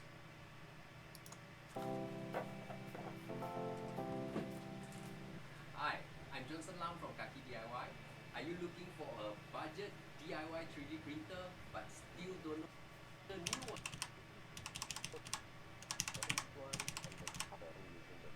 I can't do this. His audio's so quiet. Love him.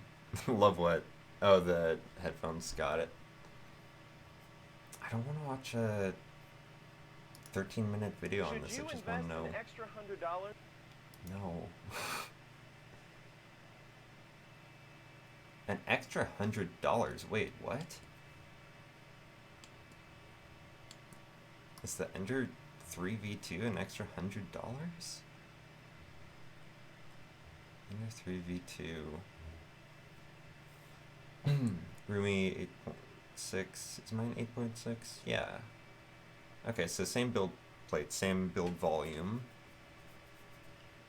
Textured glass print bed. Nice. I have a glass print bed with special surface on it that makes prints stick to it like super well, and I guess I should check and see if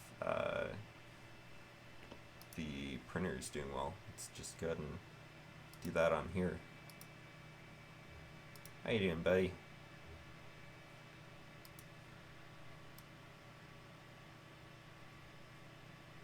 No, I should walk over there and check it. Wow. You're not doing well right here, are you? What the fuck? What the hell? Why? Why?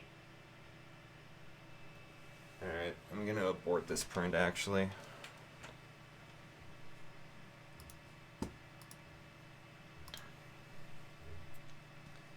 Yeah, cancel the print. And I'm gonna grab a paper towel super quick.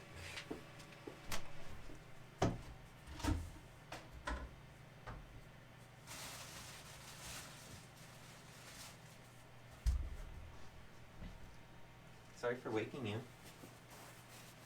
I think it'll stop as soon as it prints the layer that it's on right now. Oh, there it's stopped, yes.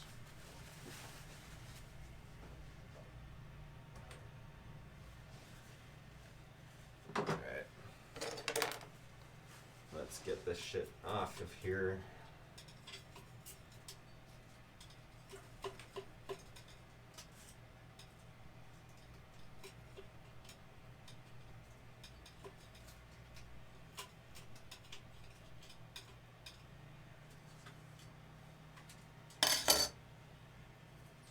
God, my cats would love to get their hands on this. They, for some reason, more than anything in the world, want to get their hands on super thin, flimsy plastic from the 3D printer. It's their absolute favorite thing, and it drives me nuts because I'm sure it's not good for them to have. I'm sure it's pretty awful, actually, for them.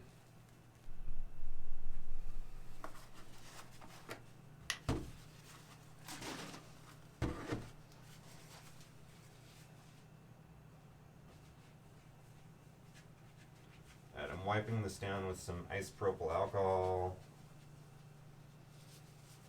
to clean the build plate.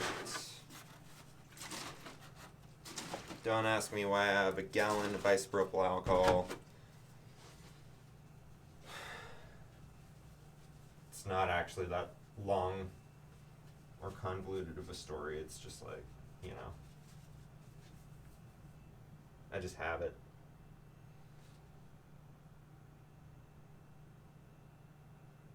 Why did that make it feel more slippery? I feel like that made it slipperier. Should I wipe it with water?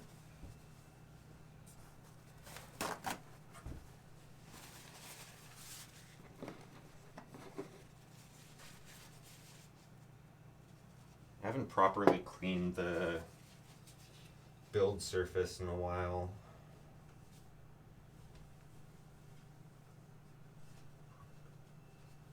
take some filtered water. That feels a little better. It's very scratchy right there. I think it's, I mean, I think it's better for it to be a little scratchy though.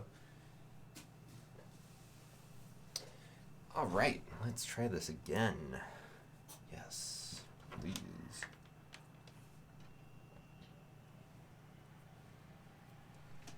Oops.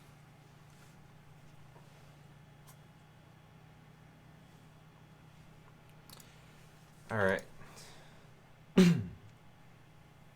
Sprayed up Pritz. Oh, right, I was looking up difference between Ender 1 and Ender 2.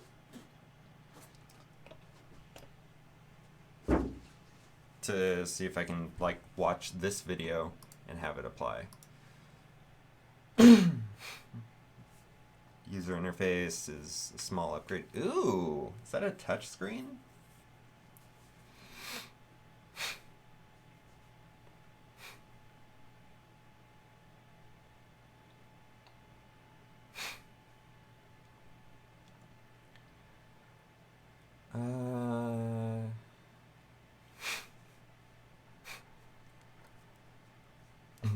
$50 to $80 more expensive. Wait, how much is this thing?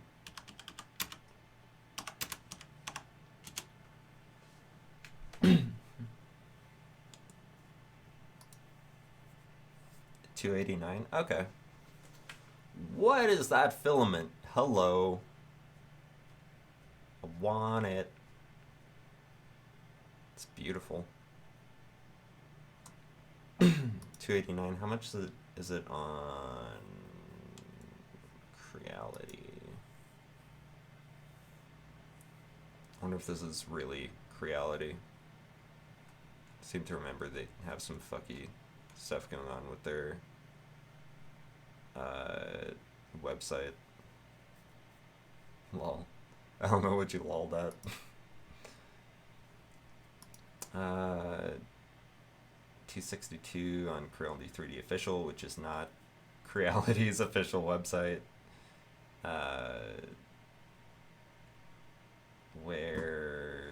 What about AliExpress? That's typically the cheapest place.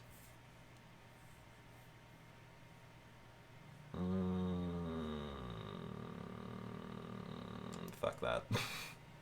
I would say getting on Amazon if you were going to get one, so $289 is what I could recommend to people. But $236 for an Ender 3 Pro, I mean, come on. Like that's what I have. That's what you need to get if you're going to get into 3D printing for the cheapest you can. Unless the new one is like significantly more user friendly. Unless it's like, oh no, this one, its main feature is that it doesn't break all the time and make you troubleshoot it constantly. Like, if that's the case, it's worth the extra money. Doubt that's gonna be the case though. Alright, so no touchscreen. Are you fucking kidding me? You make this cool screen and it's not a touch screen? That's a touch interface. Fuck you. Fuck off. Jesus.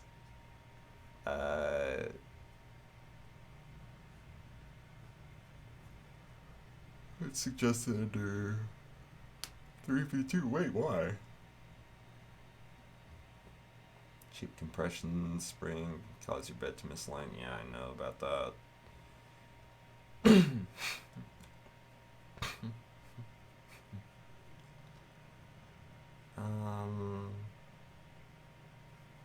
The XY belt tensioner makes maintenance a little...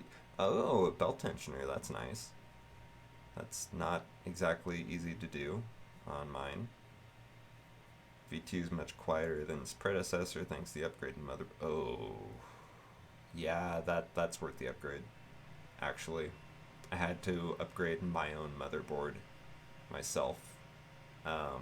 Which cost about that much, like the difference between the two. Cost like $50 or something like that for a new motherboard. Just to get like silent stepper motors. Because I'm doing this fan Where the fuck did I put the fan? Weird. I'm installing this new fan in my 3D printer now because I can hear the fan now. Before, I replaced the motherboard with a better one with better stepper motor drivers. Like, instead of this fan noise, it was the motors made noise. It was like...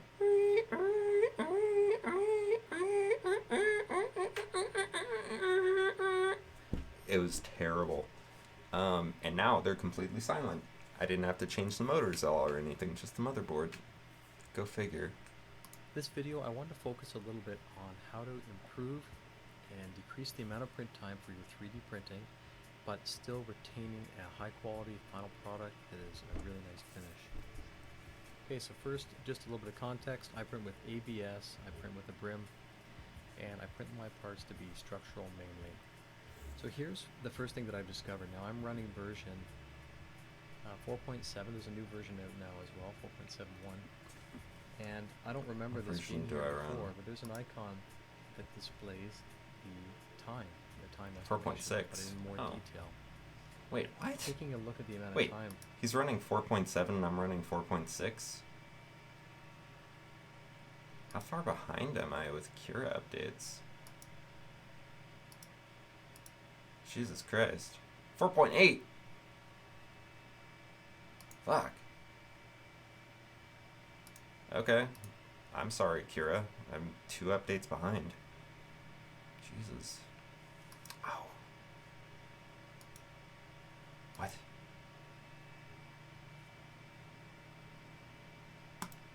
That's why. It doesn't just update, you have to download it again. Oh, I hate that. That's why I never update it. No wonder. Okay, so what's new in 4.8? This is total ADHD. Like this is me to a T, like my ADHD. Like, see, he's using 4.7. Check my version. Oh, 4.6. What's the new one? 4.8. Oh, fuck. What's new in that? Like, it's just constant. Okay, what are the new features? Hi everyone, how are you all doing? Well, how are you? 4.8 is now available. Let's quickly go through the features. Ultimaker Cura 4.8's main update is the support of the all-new Do I want to Ultimaker 2+ uninstall the Connect. old version? This Are you gonna printer keep my is fucking the successor settings? of the incredibly reliable workhorse, the Ultimaker 2+. Its single extrusion printing is perfect for smaller companies and educators. It has network connectivity and a nice compact touchscreen. You can find more information about the Ultimaker 2+ Connect on our website. Beyond this support, there's good news for users who like to print multiple objects at once. Ultimaker Cura 4.8's build plate arrangement has been improved based on Oops, the let me open get that out of source the way. LibNest 2D library developed by Prusa Research.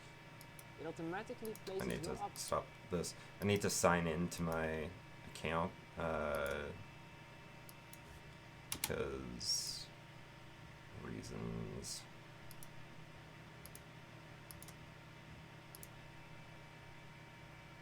I don't want it to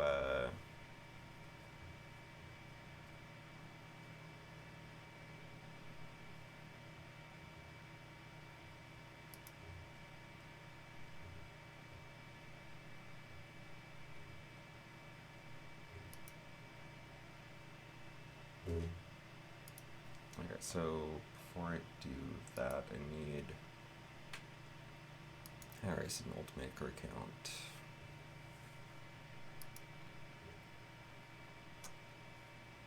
Okay. Add printer? No, I don't have any Ultimaker printers. No, thank you. No, thank you.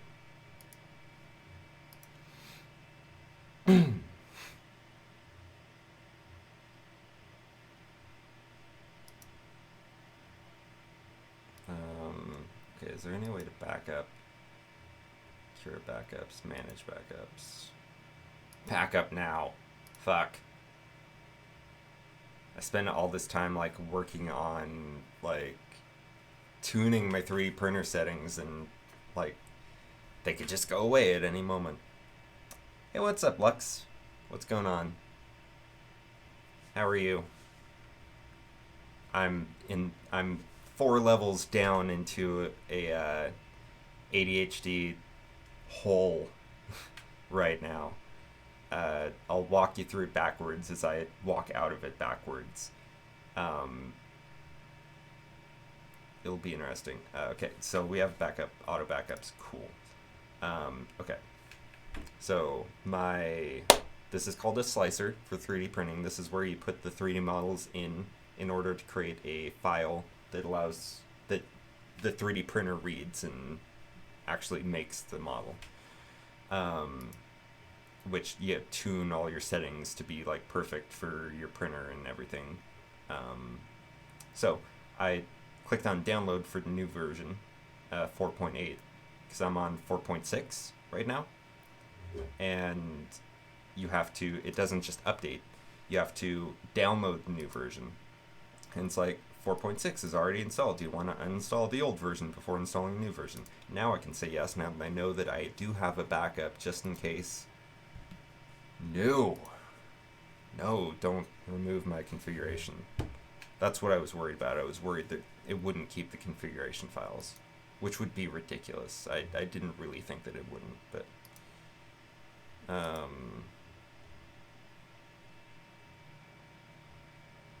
agreed. Okay, we're installing Jesus Christ. OBJ files with Cura. No, probably don't want to. I'll open G-code files with Cura. Why not? Okay, 4.8. Now, we're actually going to see what's new Hi everyone, in 4.8. how are you all doing? The Ultimaker Cura 4.8 is now available. Real quick. Tired and in Let's pain. quickly Why are go you in through the pain? features. What's going on? Ultimaker Cura 4.8's Did I main already ask update that? is the support of the all-new Ultimaker 2 Plus Connect. This printer is the successor of the incredibly reliable workhorse, the Ultimaker 2 Plus. Its single extrusion printing is perfect for smaller I wonder companies how much and Ultimaker educators. printers are. It has network connectivity and a nice compact touchscreen. You can find It more looks like a guy I information used to about know. the Ultimaker 2 Plus Connect on our website. It looks like a guy I Beyond hooked this up support, with. there's good news for users who like to print multiple objects at once.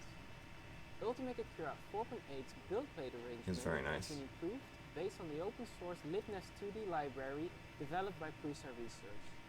It automatically places your objects more tightly on the build plate, so you can save a lot of time on manually arranging objects.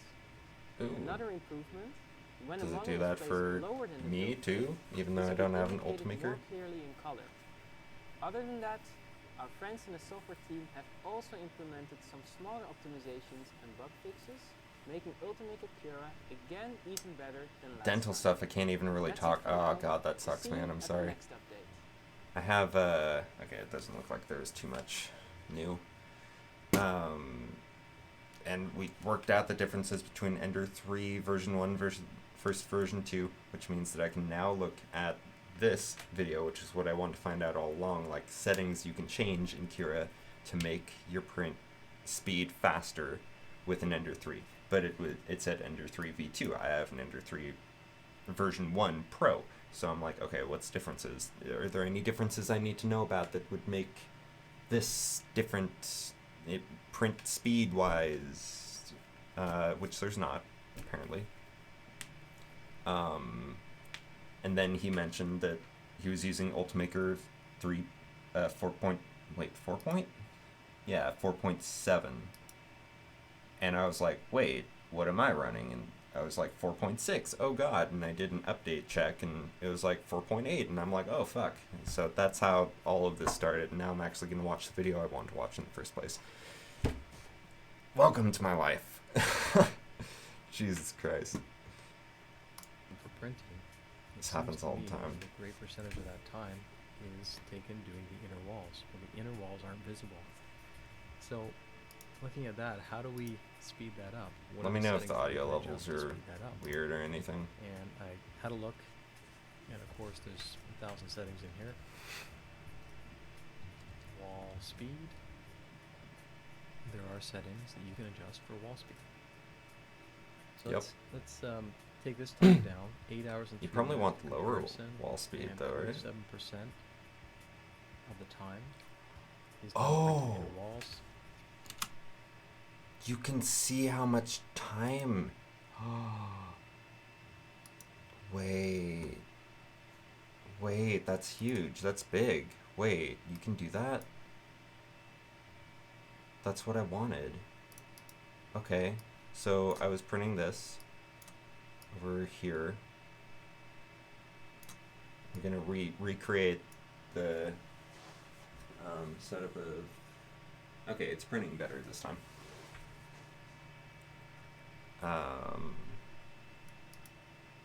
Fuck.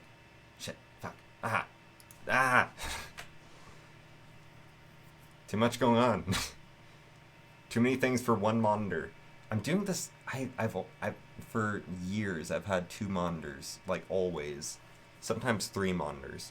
And now I'm just like trying this experiment where I try to do 1 monitor just to like kind of help me with my ADHD, because I always end up with too much shit going on both monitors, like something happening over here, something happening over there, and I'm just like, I don't want that. Like, it's too much. So I'm trying to do 1 monitor, but it also kind of sucks for streaming, because if you want to do something with OBS and you're screen sharing, it's like, oh, look at that. So I don't know what to do about that. I have chat up on my iPad here. Maybe I can do like remote OBS with a MacBook or something. I have one of those lying around right here. Just technology lying everywhere. I have more than enough to make up for. Is that a face with eyes? Is that what that is? Oh, you know what? I don't think that I have my new chat box anywhere on that scene. I'm gonna do that real quick. I just started doing like new chat box stuff on screen, and don't think I added it to the scene with the monitor. I don't think I added it.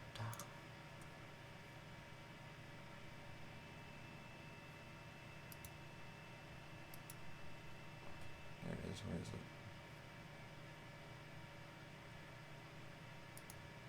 Chats. And that's the one I'm thinking it is. Yep. Let's go ahead and drop that height down, boy. Okay. Width, we could set like 600.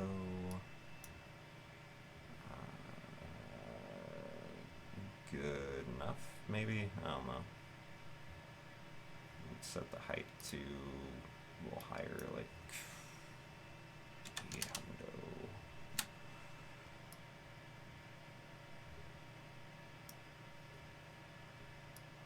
Make it a little bigger. There we go.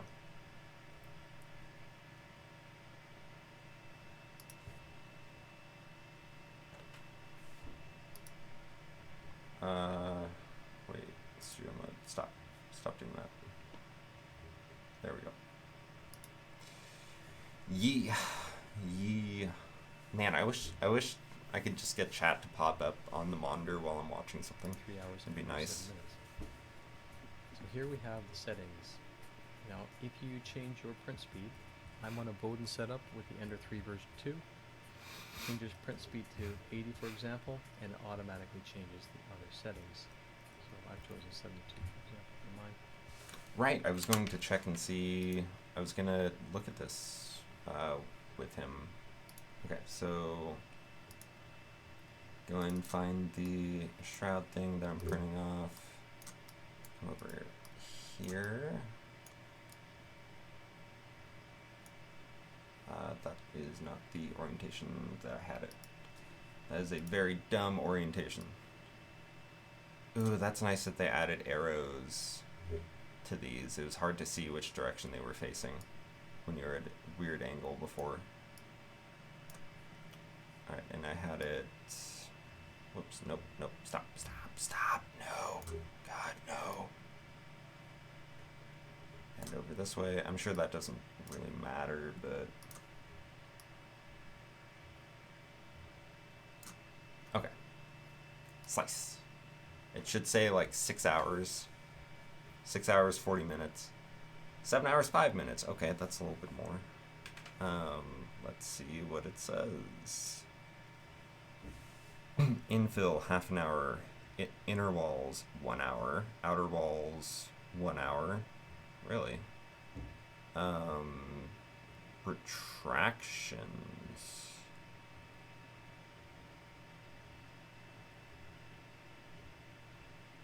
What the fuck are retractions? Wait, what? Wait, what? Skin skirt. Okay, no skirt. Supports don't take very long, because they print super fucking fast. What are skin and retractions? Travel 42 minutes, really?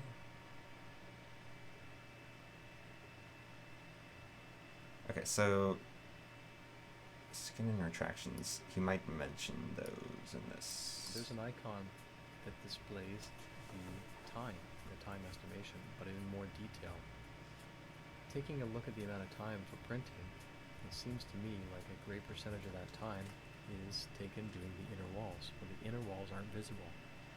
So, looking at that, how do we speed that up? What are the settings that we can adjust to speed that up? And I had a look, and of course there's 1,000 settings. What did you have done, Lux? Did you... Wall speed. Was it like cavities, or There are settings that you can adjust for wall what kind speed. of dental work do you have done? So let's take this time down, 8 hours and 3 minutes for comparison, and 47% of the time is done printing inner walls, 3 hours and 47 minutes. So here we have the settings. Now, Inner if walls, you wait. change your print speed, I'm on a Bowden setup with the Ender 3 version 2. Why inner walls? Changes print speed to 80, for example, and automatically changes the other settings. So I've chosen 72, for example, for mine. And we don't want to really adjust the outer wall too much. We can fine tune that. That is only one layer. The inner walls, I have 5 wall layers, so I have 4 inner walls. It's a big percentage. Oh, okay. I see what he's So saying. let's take a look at what happens when we adjust the inner wall speed. Alright, so it specifically says that you should get a decent result if you choose a number between the wall speed, inner wall speed, and the infill speed. Enable So let's retraction. choose 55, for example. So you can see there is a big difference. So from over 3 hours,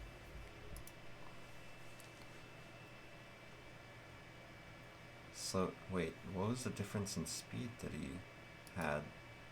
36 versus what?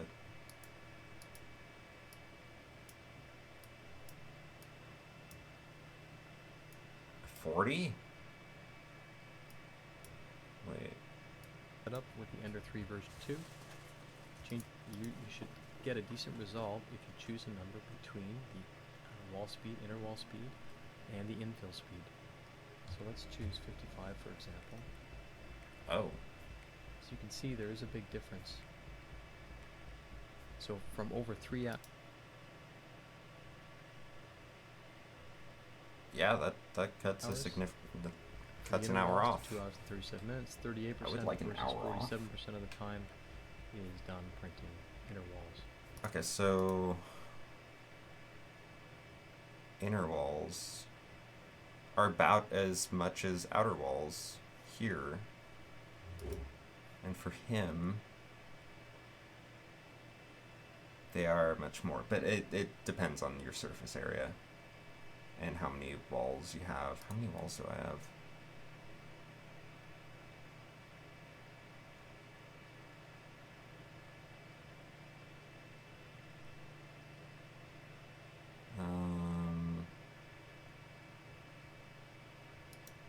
Shell wall thickness. Wall line count 2. Really? Just 2? Top layers.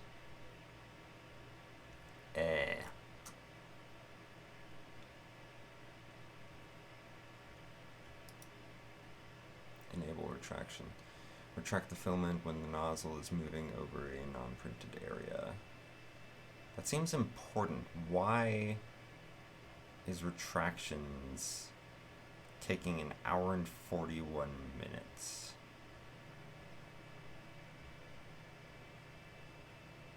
Six millimeters. That seems like a lot. Wait, what? Wait. It seems like a lot of retraction. Now we can save these settings, and we'll actually try printing the part, and we'll do a comparison between the two to see what the final product looks like. On these parts specifically, and how to stop the stringing that was occurring that would cause me some defects in the surface finish. So the part that you're seeing now printed has that applied to it already, and there are a couple Cura settings. So check This out the thing's video going link pretty above fast. if you haven't already watched that one. Wait. In order to find out how you can get the really, really How nice fast surface are my finish that you're seeing here as well. walls? My walls are 40 on each. Having a look at the part coming off the build plate, it looks pretty good. Now I have some really bright lights set up here in order to identify any defects. Looks But, good. there's nothing really wrong with this print. Gray. It has on this print using the old quick compare. You can see on the left hand side, which is the dark changes to that, being all the new. There's still a little bit of tweak that you like. I'm learning 3D printer things from Gorgeous Human. Oh, thank you. I'm sure you're gorgeous too. Okay, well, I want to see this printed at 100 Hi, this is Herb Shapiro with the Dr. millimeters per second. Today, we're going Get a to better learn how microphone. to turbocharge your printer. It's fine. How to I'm make glad it run you shouldn't have to much faster. I be expected printed by a this better microphone in beautiful order to calibration cap. This is in make a 2x. video. That's I'll ridiculous. show you a picture in a minute in much more Not even detail. close, lol. At Aw. 3 times normal speed, and it's a beautiful print. So stay tuned and let's learn something together.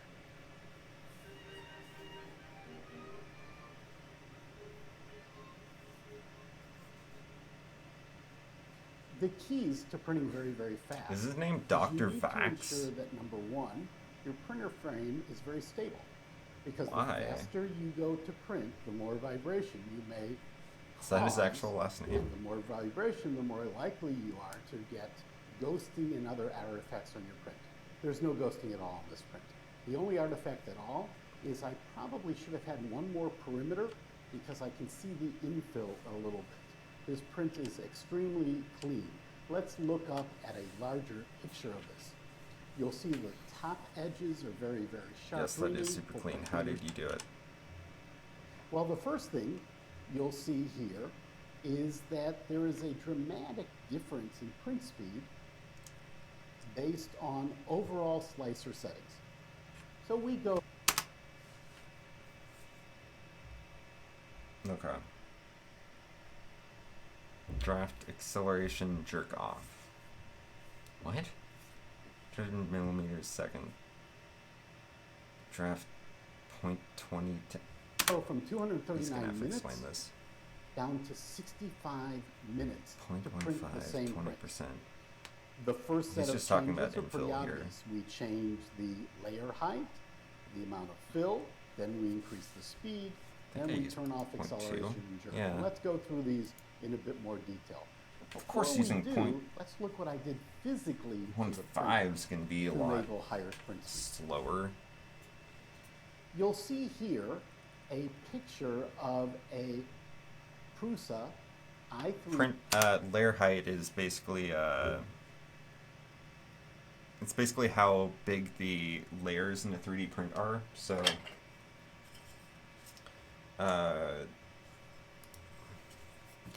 if you can see there, 3D printers kind of always is focus on.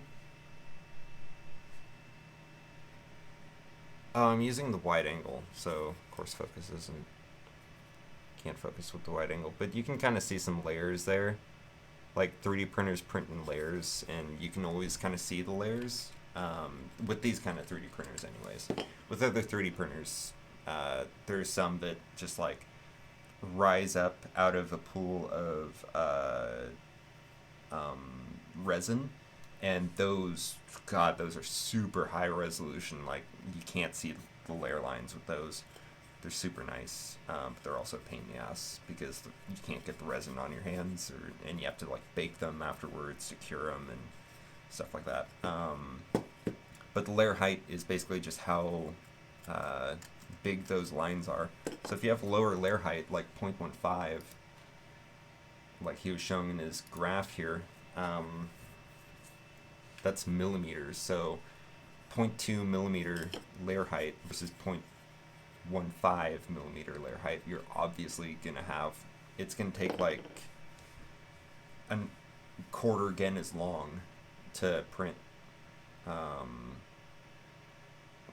and 20% infill. Infill's the it's the I'm trying to think of, it's the plastic inside of a 3D print that you don't see.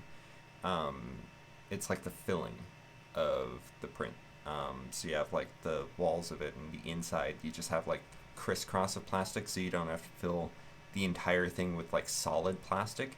You can, it just takes forever and, you know, weighs more, and you don't really need it. So yeah, using twice the amount of infill and 0.15 you're gonna have, but 10% infill is pretty low. Like, normally you do about 30% infill. So I'm curious what Then he's we gonna turn do. off acceleration and jerk. Beautiful Let's go cement. through these What do in you a do bit more there? detail. Always be Before we those do, let's visible look what I did layers. physically Aw. to the printer to enable Slicer higher settings print at speeds. 5 minute 45 seconds. You'll see Let's see what here he says here. a picture of a Prusa i3 MK3 on the left Yeah. and of the Ender 5 on the right. Now let's watch a short video together. You'll notice on the Ender 5, the print bed does not move back and Oh, forth. whoops. It Sorry, only didn't moves show up the and down. video. That keeps the overall print much more stable because you have My many less bad. Z movements, or at least large Z movements, than you have X and Y movements. And in particular, if you have Z hop off, you have very few, if any, Z movements when you're printing a particular level. On the other hand, if you look at the Prusa i3 MK3, that print bed is moving back and forth continually. Now the Prusa prints very, very fast because overall the components are excellent. But it's a $750 printer, and the Ender 5 is a $350 printer. Yeah. Now I did make some Prusa modifications. printers to are the really Ender 5. good.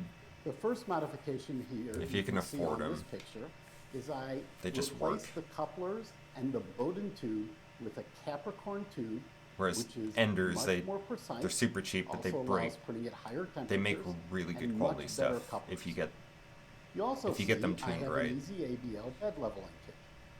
Now you can level the bed of a printer manually and get My it friend perfect. has the This just Ender makes it a 5, the little one he's easier. showing there. The more I have the level Ender the 3. bed of the print, They can print the more same likely type stuff, but they that just your work a little print will different. stick very He can well print to that taller stuff bed. than I can. You'll get less movement while you're printing, and if you're printing very fast, that's important. I've never come close Next, to my you'll see print I height have though. a CME CNC EZR extruder. I want that In my extruder. opinion, this is the most significant change to allow me to print What? on my Ender 5 consistently at 100 millimeters per second. What? And the reason is when God you're damn printing it. faster, you need to push more filament more quickly. The standard extruder from Creality is quite good, but it's not in the same class as, let's say, a direct extruder used on the Prusa. The CME CNC EZR extruder is a relatively easy upgrade. There's a video. I had to change my extruder. So the extruder is the part that pushes the filament through. I had to change it because the plastic one that came with the printer, it broke, and I didn't realize that's what broke for a long time. So I didn't use my printer for a long time. But I got a $10 metal one, and it prints wonderfully ever since. That completely solved the problem. But I was looking at that Easy R one, and I'm like, $30 for that, or I think it was like $35 or something like that. I'm like, I'll just go with the $10 one. But now I'm kicking myself. I could have printed like super flexible filament with it too. Maybe I'll get it sometime in the on future. this channel, and it allows you to push filament much more reliably from your extruder to your hot end. Finally, and this might look insignificant, but I don't believe it is. This is a little part I got off Thingiverse. I'll include a link down below that I printed that holds the Z screw more stable. That means there's even Why the less fuck would movement that make a of that difference? print bed. A side effect is by holding that Z screw more stable, when you turn off the power of your printer on the Ender 5, the print bed has a habit of falling. This tends to keep that from happening. And finally, and this might Okay, not doesn't be matter obvious, for when you my print printer. faster, you need higher temperatures. Why? You're pushing more filament. You're going from one point of the print to the other. You need to 210, what do I ensure put that at? plastic stays at temperature. One way to do that is to start a little bit hotter. Printing I'm at printing 205 right now. I another think half it prints at Build 200 Series for PLA, most I'm layers, putting but a it little at bit 210 hotter degrees Celsius. for the bottom layer. Now, let's go through and compare some slicer settings. Give it In more this particular configuration, adhesion. I'm on the build plate. normal profile, the default normal profile from Cura. It's a 0.15 millimeter layer height, 20% fill. This basic speed is 60 millimeters per second. You can Why see is he here doing that this print would take 0.15 3 millimeter hours layer and height? 59 minutes. That's not standard. By changing to a Like 0.2 0.2. millimeter layer height and only 10% 0.2 infill, is the default. leaving the speeds the same, I dropped That's this the to size 2 of the hours and nozzle 12 you get. minutes. And if you look back at this print, it still looks really quite good. Really very beautiful. Part of it is the Matter Hacker Build Series PLA does a real nice job of hiding layers. Next, I increased my print speed, Holy shit. increased to real nice, beautiful. You look at the layer, 59 Wait. minutes. By changing to a 0.2 millimeter layer, I dropped this to 2 hours. And Okay, next, yeah, that I makes sense. increased my print speed to 100 millimeters per second. Or 49 minutes. And I did that for 100 both millimeters per the second. Wow. basic print What do I speed print at? and the infill print speed. And then I let Cura calculate the rest of the speeds. That Print at dropped 60 my overall print right time now. to 1 hour and 49 minutes. Finally, I did something that may not be obvious. I turned off acceleration and jerk control. That tells the slicer that it shouldn't attempt to slow down the print in order to keep from vibrating the printer. Let it go as fast as it can go. Because the Ender 5 is a box style frame, because that bed is not moving back and forth, this had little effect on print quality. Okay. And that My bed dropped my moves back and speed all the forth. way down to 1 hour and 5 minutes. Now I did make one other change, which is a change that I normally make. So that's not really what I want. I saved 8 hours on this print. I don't know if I want to watch that.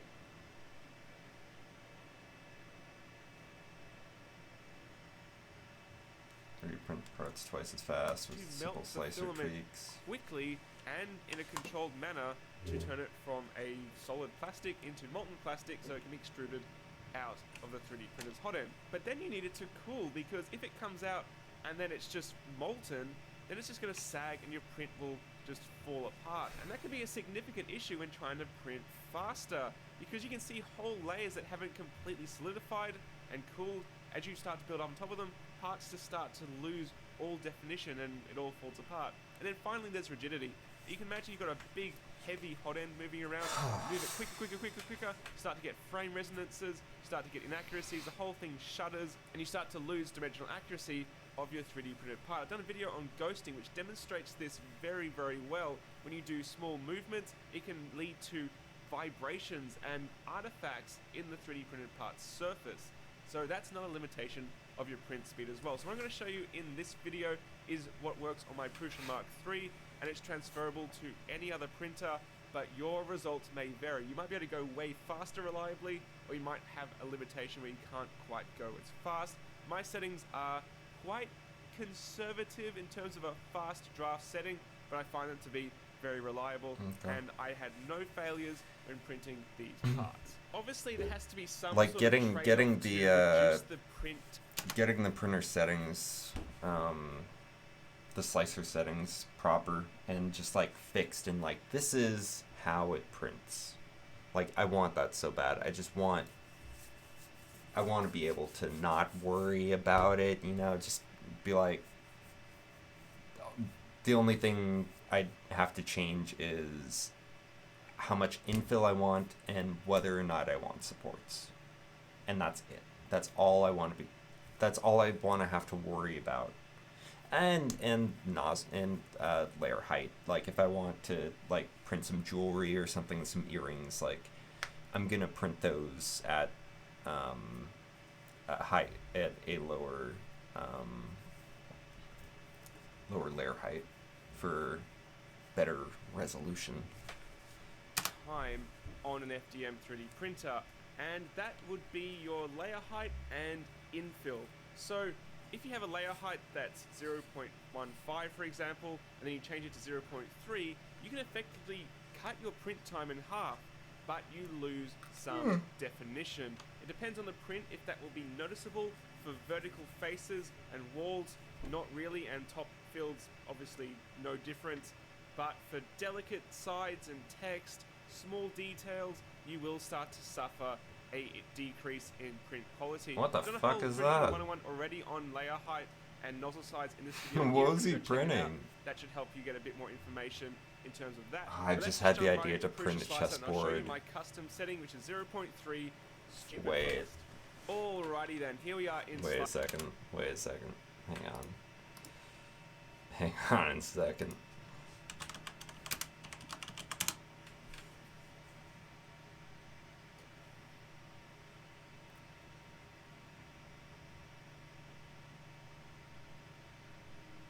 Puzzle chessboard? Ah. 4D Staunton.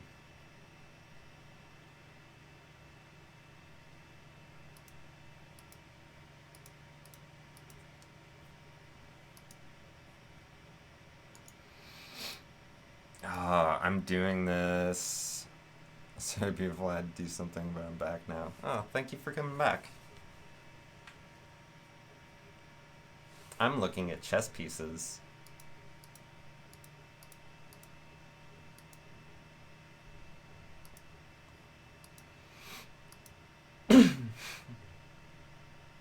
Customizable chessboard. See, this is too much. Like,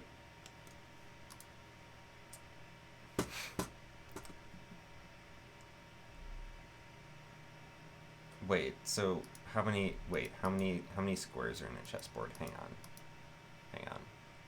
So we got, oh my god, why are you so slow? What's going on? Speed up. 1, 2, 3, 4, 1, 2, 3, 4. Okay, so you could have, what is that, 16 squares that have 4 spaces each, or four that have 16 squares each, instead of having like individual. It looks like that's kind of what they did it in 2 parts, but it looks like you can print this in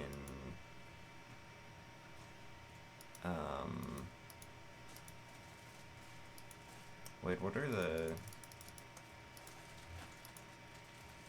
what the fuck?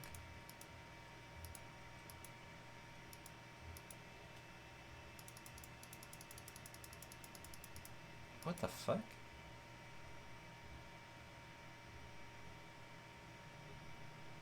Oh, this is like full-size traditional Staunton chess set. What is a Staunton chess set? What is this?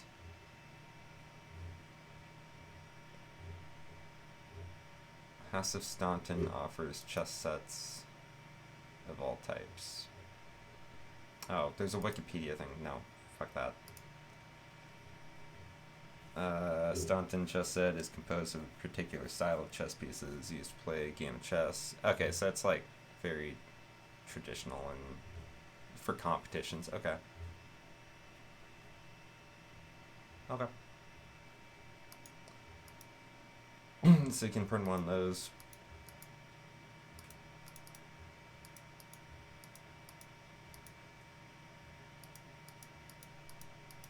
That's just too much. Like, I don't know.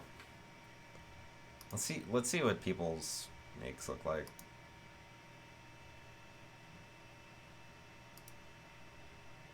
Ew. I mean, not ew, but like, kind of ew. That looks very nice. Ah, but with the hexagons...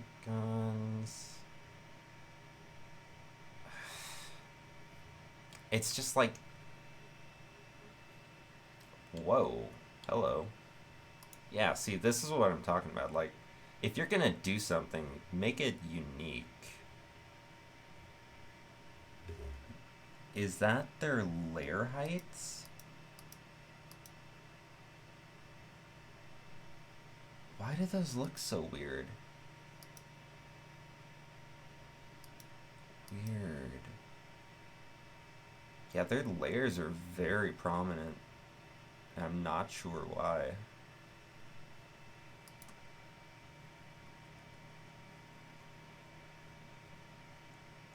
What the fuck? Wait, are those Jinjos? No. What are those? Oh, they're like penguins. Okay, it's like animals.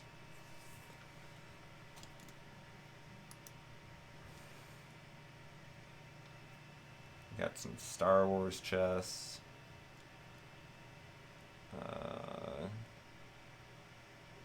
Whoa.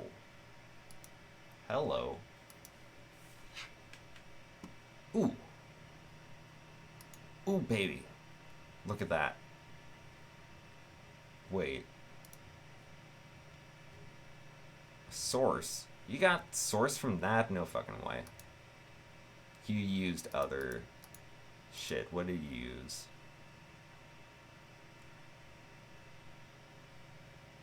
God, that looks nice and has like the numbers and letters on it, and it looks nice. Like it looks like they printed that with wood it looks like they printed the board with wood filament. I'm pretty sure they did, and they're really using a really nice clear glass one for the pieces, which is what I have. So I could do that. I could print some glass and use black filament for these, and yeah, I could do that.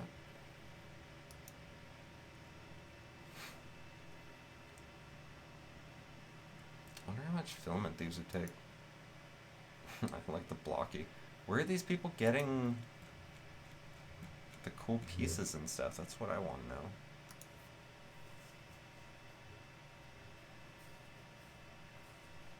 Chess globe. What?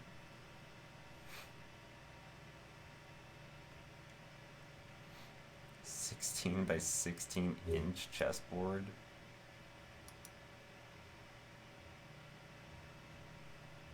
Wait. Whoa. Oh, he dipped him in resin. That's a good idea. Oh yeah, give him some shine. That's a good idea, and give him some like felt on the bottom. Mm-hmm.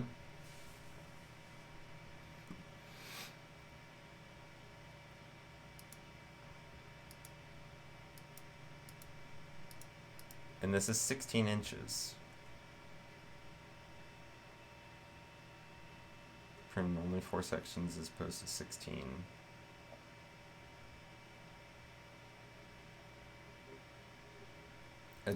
They must be talking the individual, like, things of 4 or 16.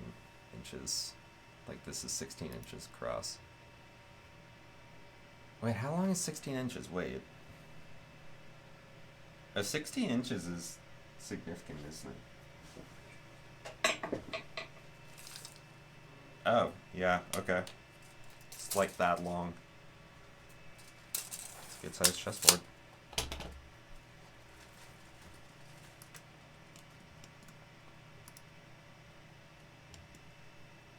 I like the puzzle piece one, it's cute. I wouldn't want it, but I guess you could glue parts of it together, but I don't know. Whoa, that's cool though. Whoa. Bruh.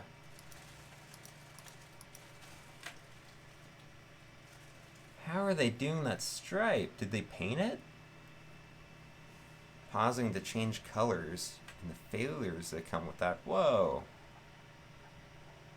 That's cool.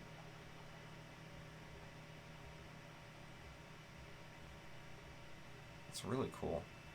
Pausing to change colors. What a concept.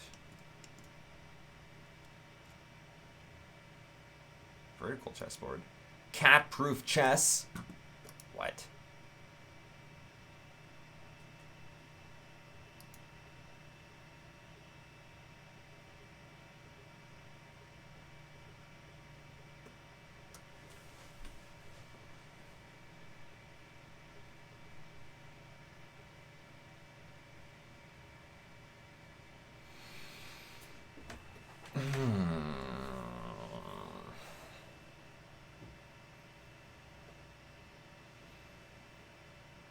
I think I'm in love with it.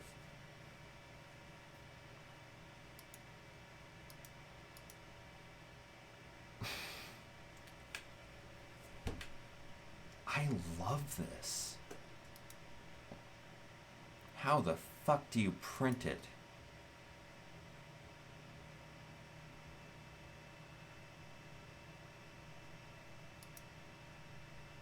I guess you would print it just upright like that, but man, that is a support heavy print.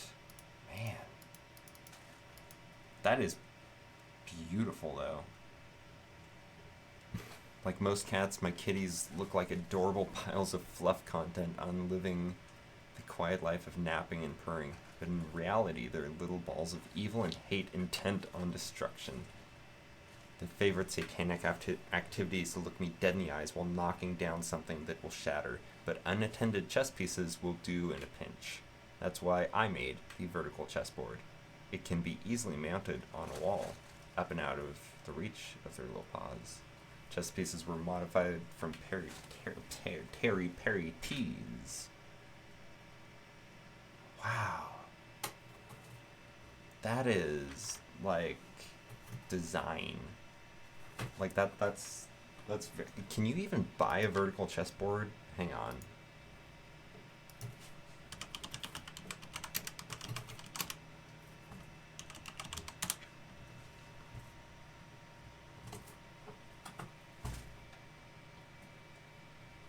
They don't have the same thing to them, and they're $300.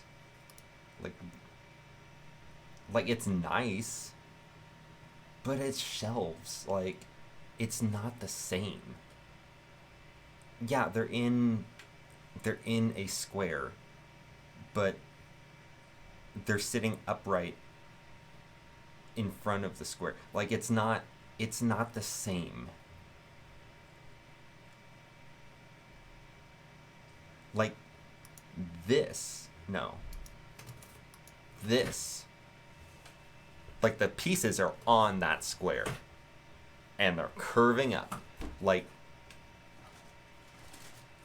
and they actually, like, go in. They have little pegs to actually, like, go in. This is a good design. That is good. Wow. I want to see people's makes. Hang on.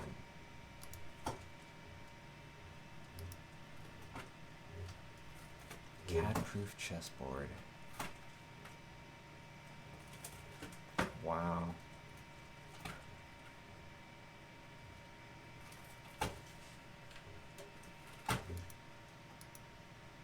See, the problem is you cannot use the same black filament as the black squares.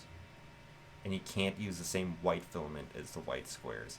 You gotta use something different. Like, it looks like they used a cream for the white pieces, which is nice. They used a very pure white for the squares. You can see the black. You cannot see the black on the black. It does not work.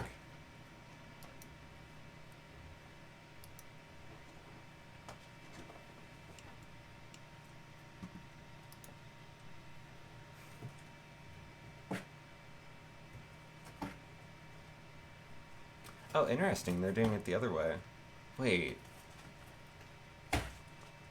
Wait, this is wrong, isn't it? 1, 2, 3, 4. No, that's right. That just seems wrong.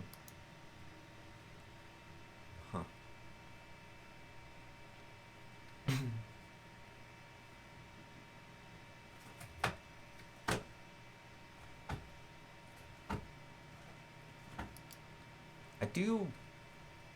I guess the pieces, the squares are elongated because, like, the pieces do go quite far back. So this image is rather helpful. It does show that they're not going to interfere with each other. So that's nice. Wow. Yeah, I want to make that. Hell yeah.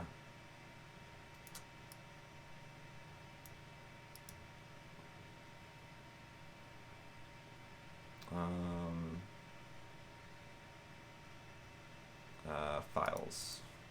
Whoops.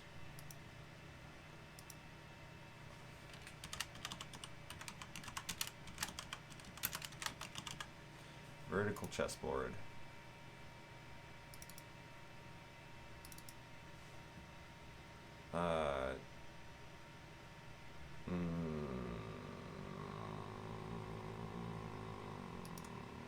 Open Cura. No, it's gonna open a new Cura window. Fuck. God damn it. Just open in the window that's open. You son of a bitch. Okay, so let's take a look here. Oh god, this would take so much filming and take so much time. That's pretty big. That is, I mean, it's not that big, but it's pretty big. No, don't open a new Cura thing. Fuck. Why do I do this?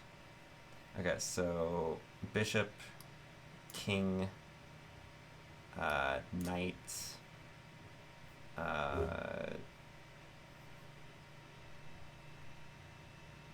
on. Okay, so get the king out of here. 2 bishops, 2 knights, 2 rooks.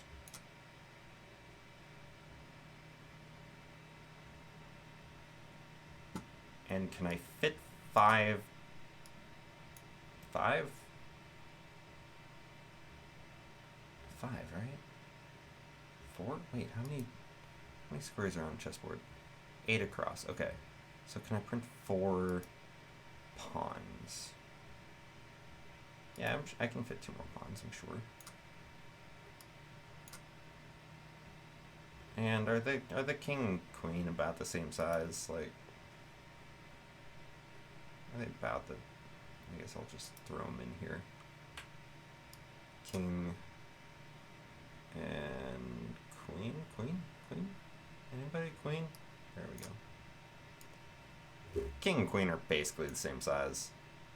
Throw queen looks a little bit bigger. All right, slice this.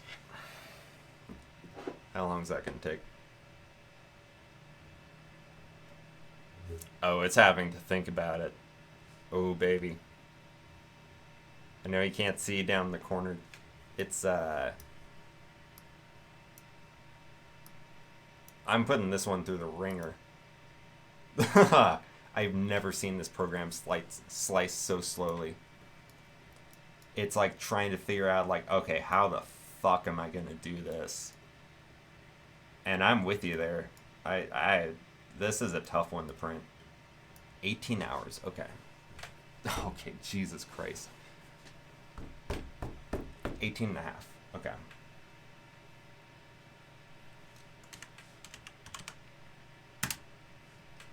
So we have 18.5 times 4 for all of the pieces. That's 74 hours.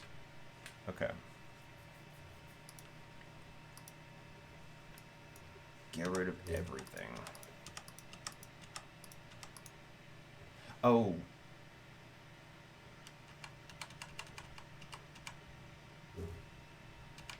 Fuck. I didn't look at how much filament. God damn it. Okay.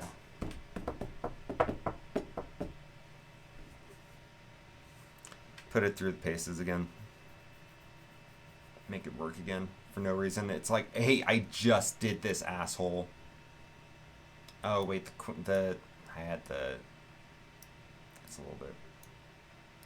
Okay, there we go. Slice. Do it, baby. Slice it. I could probably get them like a little bit more. Trying to think of a way to get like all of the supports in like the same place.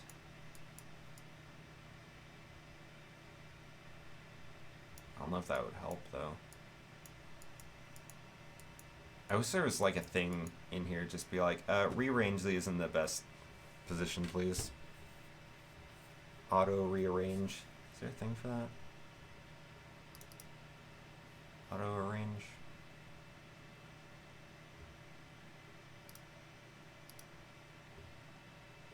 Okay, 154 grams. Okay, I'm gonna write this down on the paper I don't have in front of me.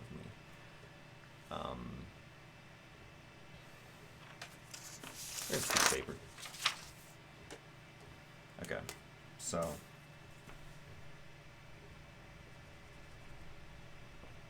God damn it, this pen does not work.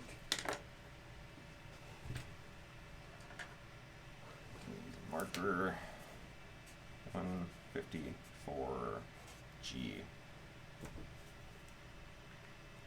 So that's going to come out to. Okay, so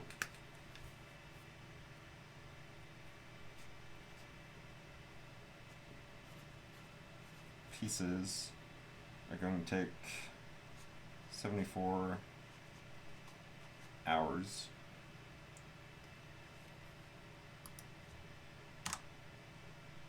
One five four times 4.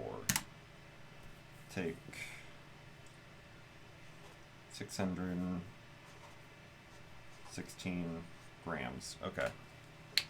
Now we can move on to the squares.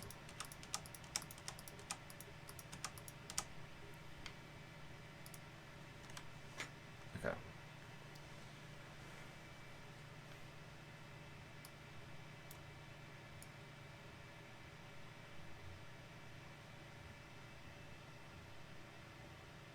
Now, are these going to be, these are not going to be considerably different. Like, there are different ones.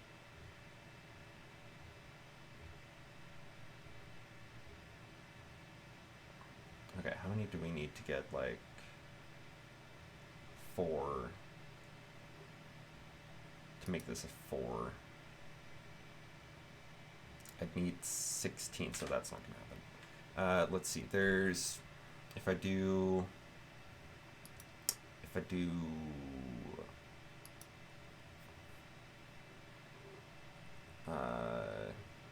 do 4 of them and times 16. Yeah, that'll work.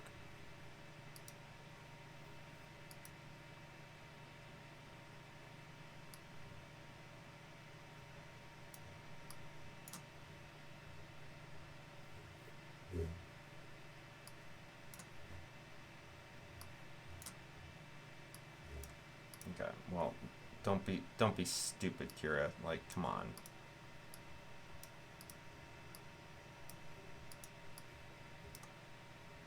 Slice it.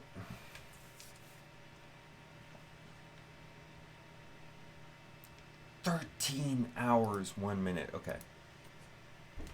Okay. Those you would print with a higher layer height. You would do those in 0.3 millimeters. Like, fuck off with that. But,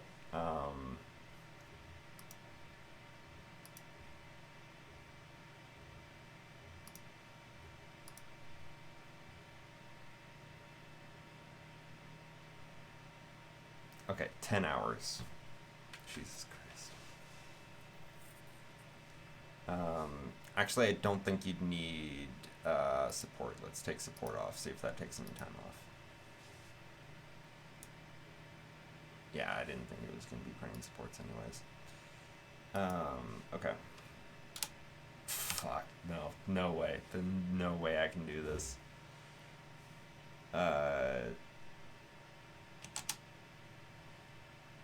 Why am I even calculating this? It's 160 hours. Holy shit.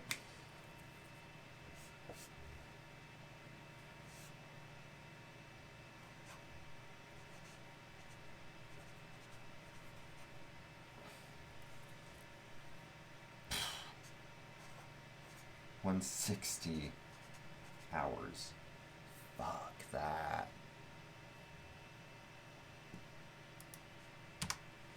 And 114 times 16. Jesus Christ. 1824G. Okay, this makes it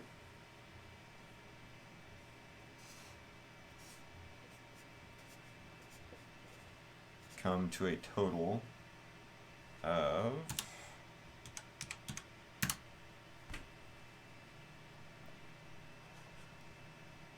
2,440 grams of plastic. 2.5 kilograms of plastic. Jesus Christ. That may not sound like a lot. How much is that in pounds, actually? I'll look that up in a second. 74 times 160. That? No. Plus 160.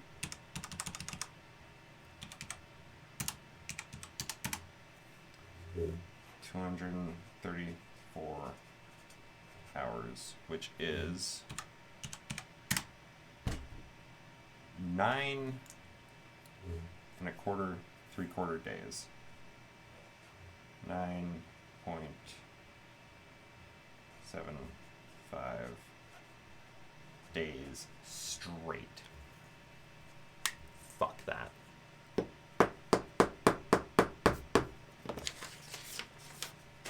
Sorry, beautiful ad. Oh, yeah, I already read that a while ago. Lol. Jesus Christ. Okay, yeah. 234 hours, which is 9.75, 9 3/4 of a day, with 2.5 kilograms of plastic, which is, I don't know the.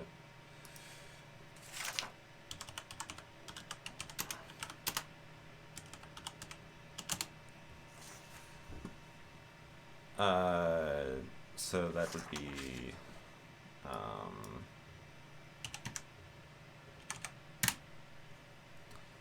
5 1/3 pounds. Well, you basically be full human back. Okay, you said that again. I'm like, I didn't just read that again, did I? No. So you're back. I just found out that this beautiful vertical chessboard that I love here in all of its beauty. God, it's beautiful. I love that so much.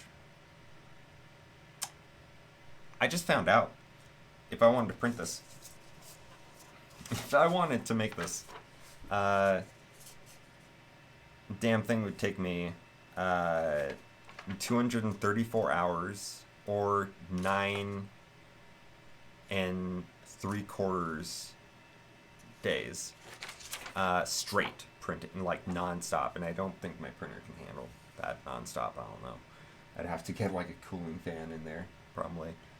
And would take 2.5 kilograms, which be 5 1/3 pounds.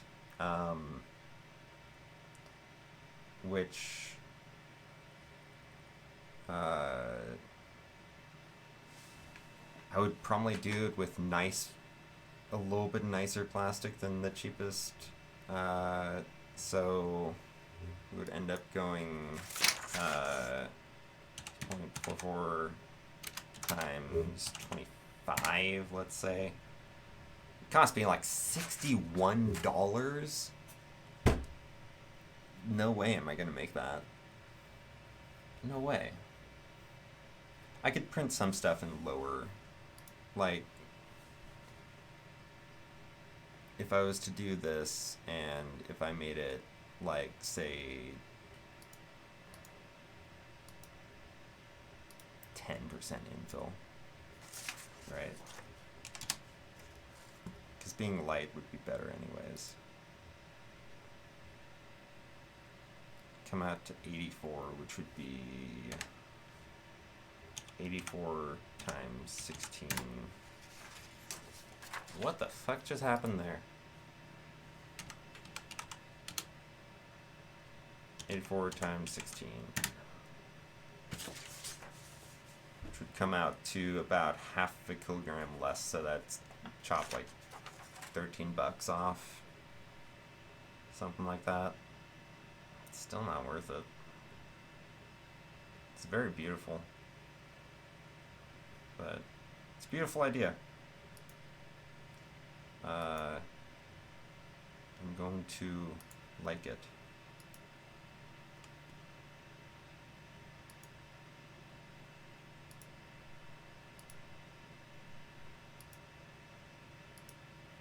But yeah, not gonna make that. I do love it. It'd also be really hard to get it would be hard to get these to print clean, to be honest. Like, you would have to do this in a, you would have to make this in a resin printer. You would have to. Like, if you're gonna spend that much on it, like $50, you'd have to do it with a resin printer. Like, doing it with one of these, it would take way too long. Like, 9 days? No fucking way. No fucking way. Wonder what the cheapest resin printer is.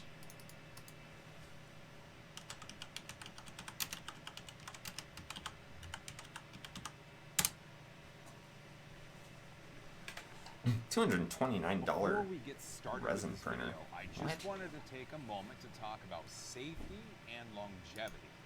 After I got this printer out of the box, I recorded the video, and then we started a conversation on Twitter and on Facebook.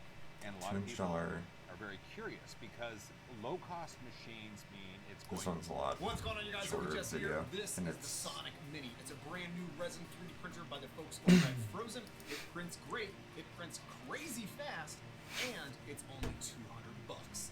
Let's check it out. $200 is super good. That's cheaper than this. So like I mentioned, this is the Looks like a Frozen super Sonic small Mini. It's a build plate, brand new, though. budget-friendly, smaller format resin 3D printer But by the folks over at Frozen. And so if you're far, I'm printing out a chess crazy set, impressed with this new machine. you know. So before I really dig into this, I just want to mention at the end of this video, I'll be going through and doing Print a couple, full like unboxing 4 setup, pieces which at a is time or really something brief, like that. to say the least. But just wanted to call that out there that if you guys want to stick Wouldn't to be the end bad. and see an actual unboxing and getting a first print up and going, you can check that out here at the end of the video. So let's get this right off the bat. Frozen has stated this machine will be $200 on release on their website. I I'm filming this prior to the official release date of February 10th, so fingers crossed it actually. I'm going to do something real quick. I'm going to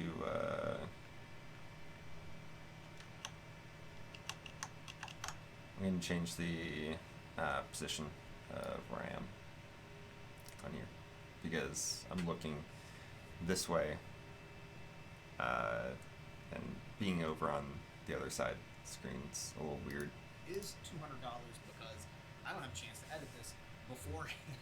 So fingers crossed everything that they've said is true, and if that's the case, this might be the new go-to for a lot of people that are looking for, to jump into resin 3D printing for the first time and don't mind a smaller format of a machine, as well as some other sacrifices here. But on top of that, it does some really great things, like prints incredibly fast. So how they're doing this is it's got a monochromatic screen, and I honestly don't know what all that means. But what I've been told is that the standard screens that most of these other resin 3D printers are using, they have a smaller lifespan, and those lifespans, typically last a few hundred hours, maybe 500 hours. What? Maybe a little bit longer, all depending. Well, these should last about 1,000 to 2,000 hours, so really doubling, tripling Jesus the Christ. lifespan of the actual display that's used in the machine to actually cure the resin as it's printed. So the print speeds on this machine are all going to vary, obviously, based on the resins. I didn't realize that they had like print like a lifespan like that. Like 200 hours? This would be 200, but these print so much faster, so it's not even talking about the same thing, comparing print speeds of this guy over here to one of these. How's that print going, by the way? Looks like it's going alright.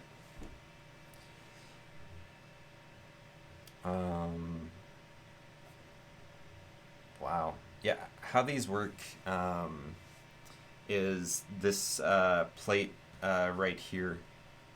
This dips down into a pool of resin right down here. He's probably going to show how it works, but Along with this machine, and like I it said, lifts up, and the light from that glass plate at the bottom, it like cures the resin as it comes in to fill the bottom space. Here, in terms of just price point, build volume, all that good stuff.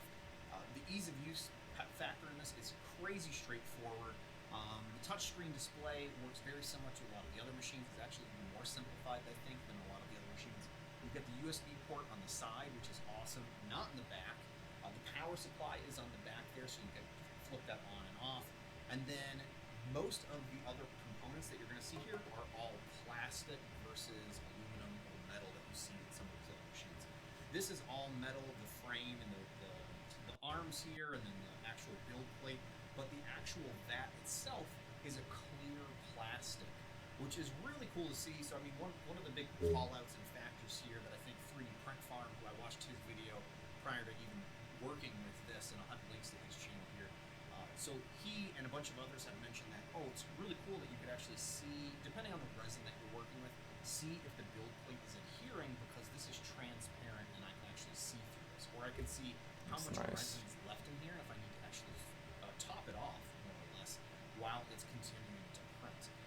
However, when I'm using with this thicker gray resin here, $200, you'll that's actually see if parts are super adhering. good price for With this, a it's really hard to see that, but I imagine it might be a little bit resin easier printer. if I was working with a more translucent. I just can't get over that. That's such a good price. The machine's not really that loud at all, which is great. So if you're concerned about that, and some of these other machines that I've looked at have been super loud, typically these smaller machines don't have that really loud bass factor with them. So it's great to see that on this machine as well. Let me take the lid off here again and just talk about that build volume. So the build volume that we're looking at on this machine is 120 by 68 by 130. Super small. It's relatively close in dimension to the Anycubic Photon and LB Mars, but it's definitely shorter vertically than those other machines. So it's just something to consider when looking into these.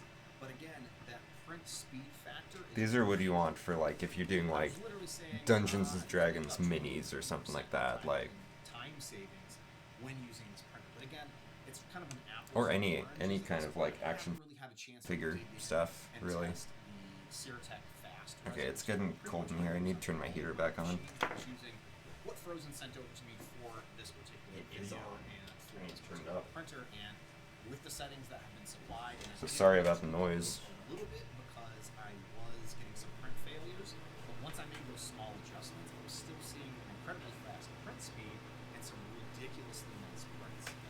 One thing I will note about this as well is that this cover, it definitely feels a lot thinner and cheaper than what you see on the Anycubic Photon, or more specifically the Elven Mars has the same type of UV protection screen. However, it's not that big of a deal to me. It's not like I'm sitting these in direct sunlight as well. I'm assuming this is going to still protect it from actual UV light getting in here and curing everything. Pretty much a walled off print space here. Oh, that makes sense. I didn't think about that. Like, UV light just But one thing I did want to call out that's a curing the little bit different resin. is when I first assembled this machine, the Like, if you build leave it plate, out in I'm the, so used like, to near a these window or something. sliding, it's hard for me to exactly explain. The piece here typically slides in and then locks in. And one thing Don't really care about this. but the quality of this is really, really nice. These prints for such a cheap, low-cost printer. So it's really something to consider along with the actual 3.5 hours. here. I was wondering, I mean, is it going to look really bad? And so far, all of the prints that I would have thought it would have been a little bit faster, actually. turned out really nice. So again, here is one of the other characters from Gravity Falls. This was one of the prints that printed properly, while the others completely just failed on the build plate. But this guy right here turned out really 2.5 fantastic. hours. Was able to get all the supports. It's not as fast as I polished thought. off, and it has been actually It's cured still faster than really mine, well but as well. I also printed a whole bunch of build plate full of little goblins here. I'll try to get some close-ups as well, since it's a little hard for me to display them as I'm talking to the camera here. But again, for such a small machine, and for having a low resolution screen compared to the Elven Mars or Anycubic Photon, I'm still getting some really fantastic prints out of this. One of their test files that comes uploaded on the machine are these. God, prints, and this that's is where so I weird. had my first fails. I think it was just more due to the build plate not being properly leveled, so I'm going to be re-leveling everything, and I'm going to try printing it again since I got 2 out of the 3. I went straight into some other prints. And finally, I have this amazing statue that I Fozmet just created hate to from have to wear an anime gloves. series or book Wow, that 7 Netflix hours? show, That's definitely. impressive for And that. the quality of this is just That's stunning. really The impressive. hair, the detail of the hair on this file is incredible. It just I don't think you could. I don't think I could pull off So again, if you're in the gray market like for you a can. new resin 3D printer, or maybe you're Thanks. thinking I don't know if I can about pull it jumping off. in for the first time, I'm only wearing the hat because my hair looks gross right now. I don't normally wear beanies. This miss my cat. It's been destroying paper towels while I've had headphones in my ears. Oh god, she's naughty.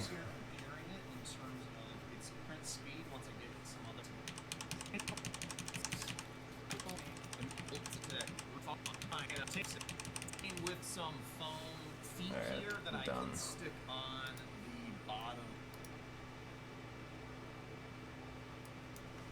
I want to see the fastest 3D printer.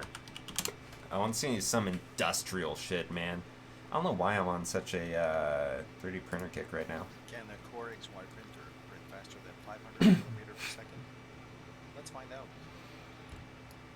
Now tells me that the volcano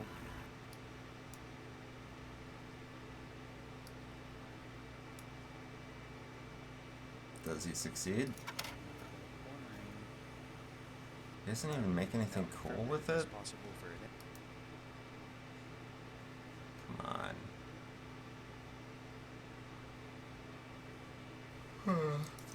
Hey, do you remember last year? Converse. And then you can also change the temperature or set the temperature. Yes. Software, but on the website you have all the functions there. I'm sorry. Where's the good shit? Quite similar with other common slicers. And then another way is like if you want to upload a new model and friendly for everybody. I see. Well, that's handy. Okay. So it's like for beginners, you don't need So to. wait, what's if you fast find a about- model that you like, I mean, and this you have is- the G code here, you don't even need to slice it yourself. Okay, well that's good for people just getting Fast, started but- out. Yes. Maybe schools or educational facilities, people that Again, last time that we are at A year ago. 81 Yes. this is the one that we brought here that we engraved on both sides. 6 months. Less June than 6. 6 months. Less than 6. Simplification or optimization. These are only two of the main reasons of the delays. What a And weird we will have printer. a more detailed summary Huh. of some of the mistakes that we've made in the past 6 months, and we will have specific rules. What a and weird working motor procedures mechanism. To avoid these mistakes. I like it a in the lot. next 6 months, so that Wow. we can really deliver it to every backer who I want believed one like us that. in the very beginning. And That's this, really cool. I really like this model engraved Ooh. with this laser. It's like when the Ooh, plan baby, comes, that's fast. change the Ooh. plan, but never the goal. So That's we great will- life advice. Yeah, Oh, man, that's we fast. Never gave up the goal of delivering. But all Because we should the best. Thanks for letting us No, stop I by, want to see really it going fast again. what we plan 20. What's the next 6 months look for you? I mean, really, I want to ask you, when are people going to get to actually play with this in their house? Yes, actually, we just announced the latest Ooh. delivery date to all of our backers. That will be June 2020. Of this year. June 2020. That's in 6 months. Less June than 6. 6 months. Less than 6 How months. much is that thing? Yes. And Wow. in fact,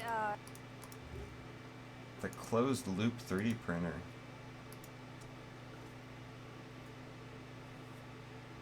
Ooh. Ooh. Ooh. Wait, it does laser shit too. Whoa. It does everything.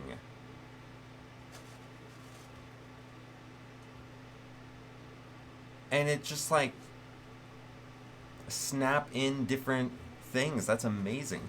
I could get my printer to do different things too, but it's not that easy to do. Yeah, it's pretty good print quality. One is all modular print head. All right, let's see how much. I'm not gonna buy it, but let's see how much it is.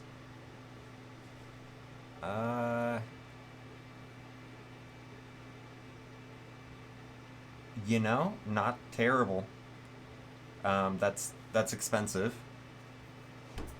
$1,200 for 3D printing, laser, and a CNC. It's pretty damn good if it's reliable. If it estimated shipping 12. Okay, so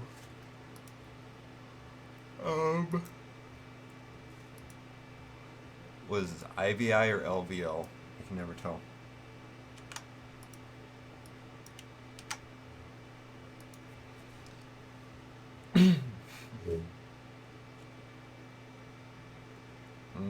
These are all people with future of multi-material 3D printing. Let's talk about multi-material printing.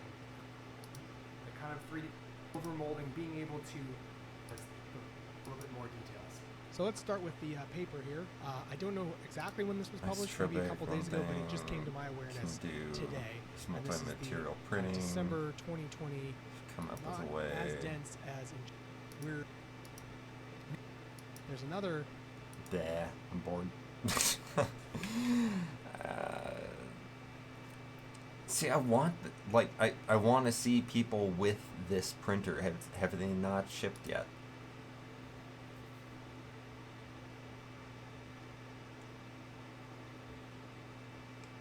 Kickstarter.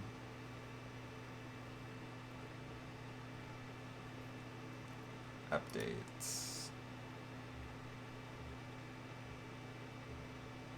Sorry, the trial production is postponed to the end of November due to delay and rework of some parts. Okay, so they're still working on like getting the first set out. Dude, if these things are reliable, if these things can get like Prusa quality, as far as like it just works, If these guys can pull that off, they are gonna be huge. That is huge. Like $800 for what? It looks like it has pretty big build size as well. How much? What's the build plate size on this thing?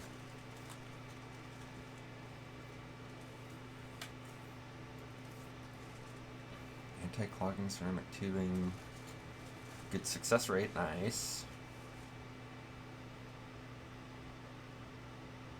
I don't know what closed loop system means.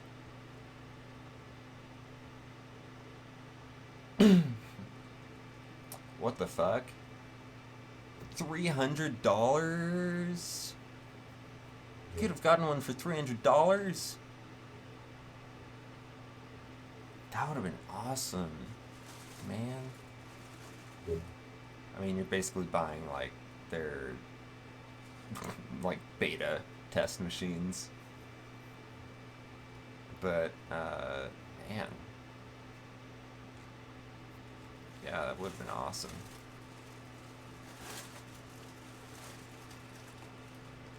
Just add some money for the extra, the CNC module and the laser module. Ooh, they have a more powerful laser module too. Extra FDM print head with a diameter. See, that'd be nice, just having like different print head diameters and just being able to go like flop and it just like pops in. That'd be nice. You could do that for way less expensive though. Like I'm pretty sure that like someone like Creality could come out with a system like that. That's cool.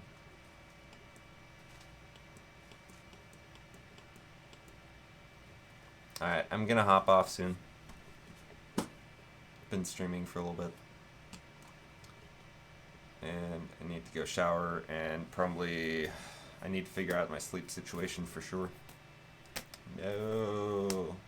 Yeah, sorry. Thank you for sticking around though. Appreciate it. Appreciate you hanging, keeping me company while I go on this rabbit hole of looking up a ton of 3D printer shit and not really getting anywhere. I didn't really learn much of anything. I didn't really learn any settings. I just learned that printing a vertical chess set's like way too expensive and time consuming.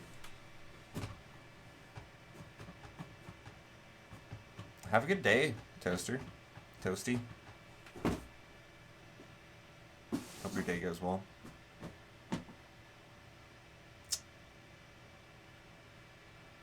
Future of multi-material. I can't wait to see these things come out. Man, I just want 3D printing to get to the next level, you know? Right now we're in like the early adopter, like DIY people phase. And like I just want it to get to the next level. Like Prusa's already there with their 3D printer, like it's super reliable, but it's also still, you know, in that it's like mine. It's about as fast as mine. It's just it doesn't have the tinkering that you need to do it. Like it's like Apple, it works.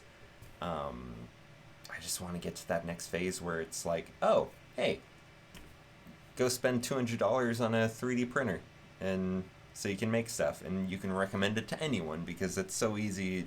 You just, yeah, I just want to get to that point. I think it may be like 4 years or something like that. We might start seeing it get there. I don't know. Goodbye, beautiful, gorgeous human. Goodbye as well. Yeah, I'm gonna head off. Alright. Anyone else who's watching? I see I have like 4 viewers, so thanks for watching. Follow if you want. I'm gonna be doing a couple things in the next probably week. I'm going to, if you like the 3D printer shit, I'm going to be putting a new hot end fan on my 3D printer. I'll need to be wearing this, and I can have it on this. I'm going to be putting a new hot end fan on 3D printer to make it silent.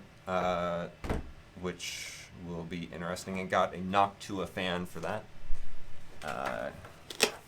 So I have to step down the voltage and do some wiring and shit. That should be interesting to watch me struggle with that. And also I need to learn to sew. So I bought a sewing machine and got some flannel, and I'm gonna learn to sew a skirt and make myself a skirt because I don't have a skirt and I like wearing skirts. And it's a trendy thing right now, so I feel like I actually can do that without being judged as much as I would have years ago. So, yeah, good stuff on the horizon. Cool things coming down the way. All right, have a good day, everybody. Do well. Whatever. Bye.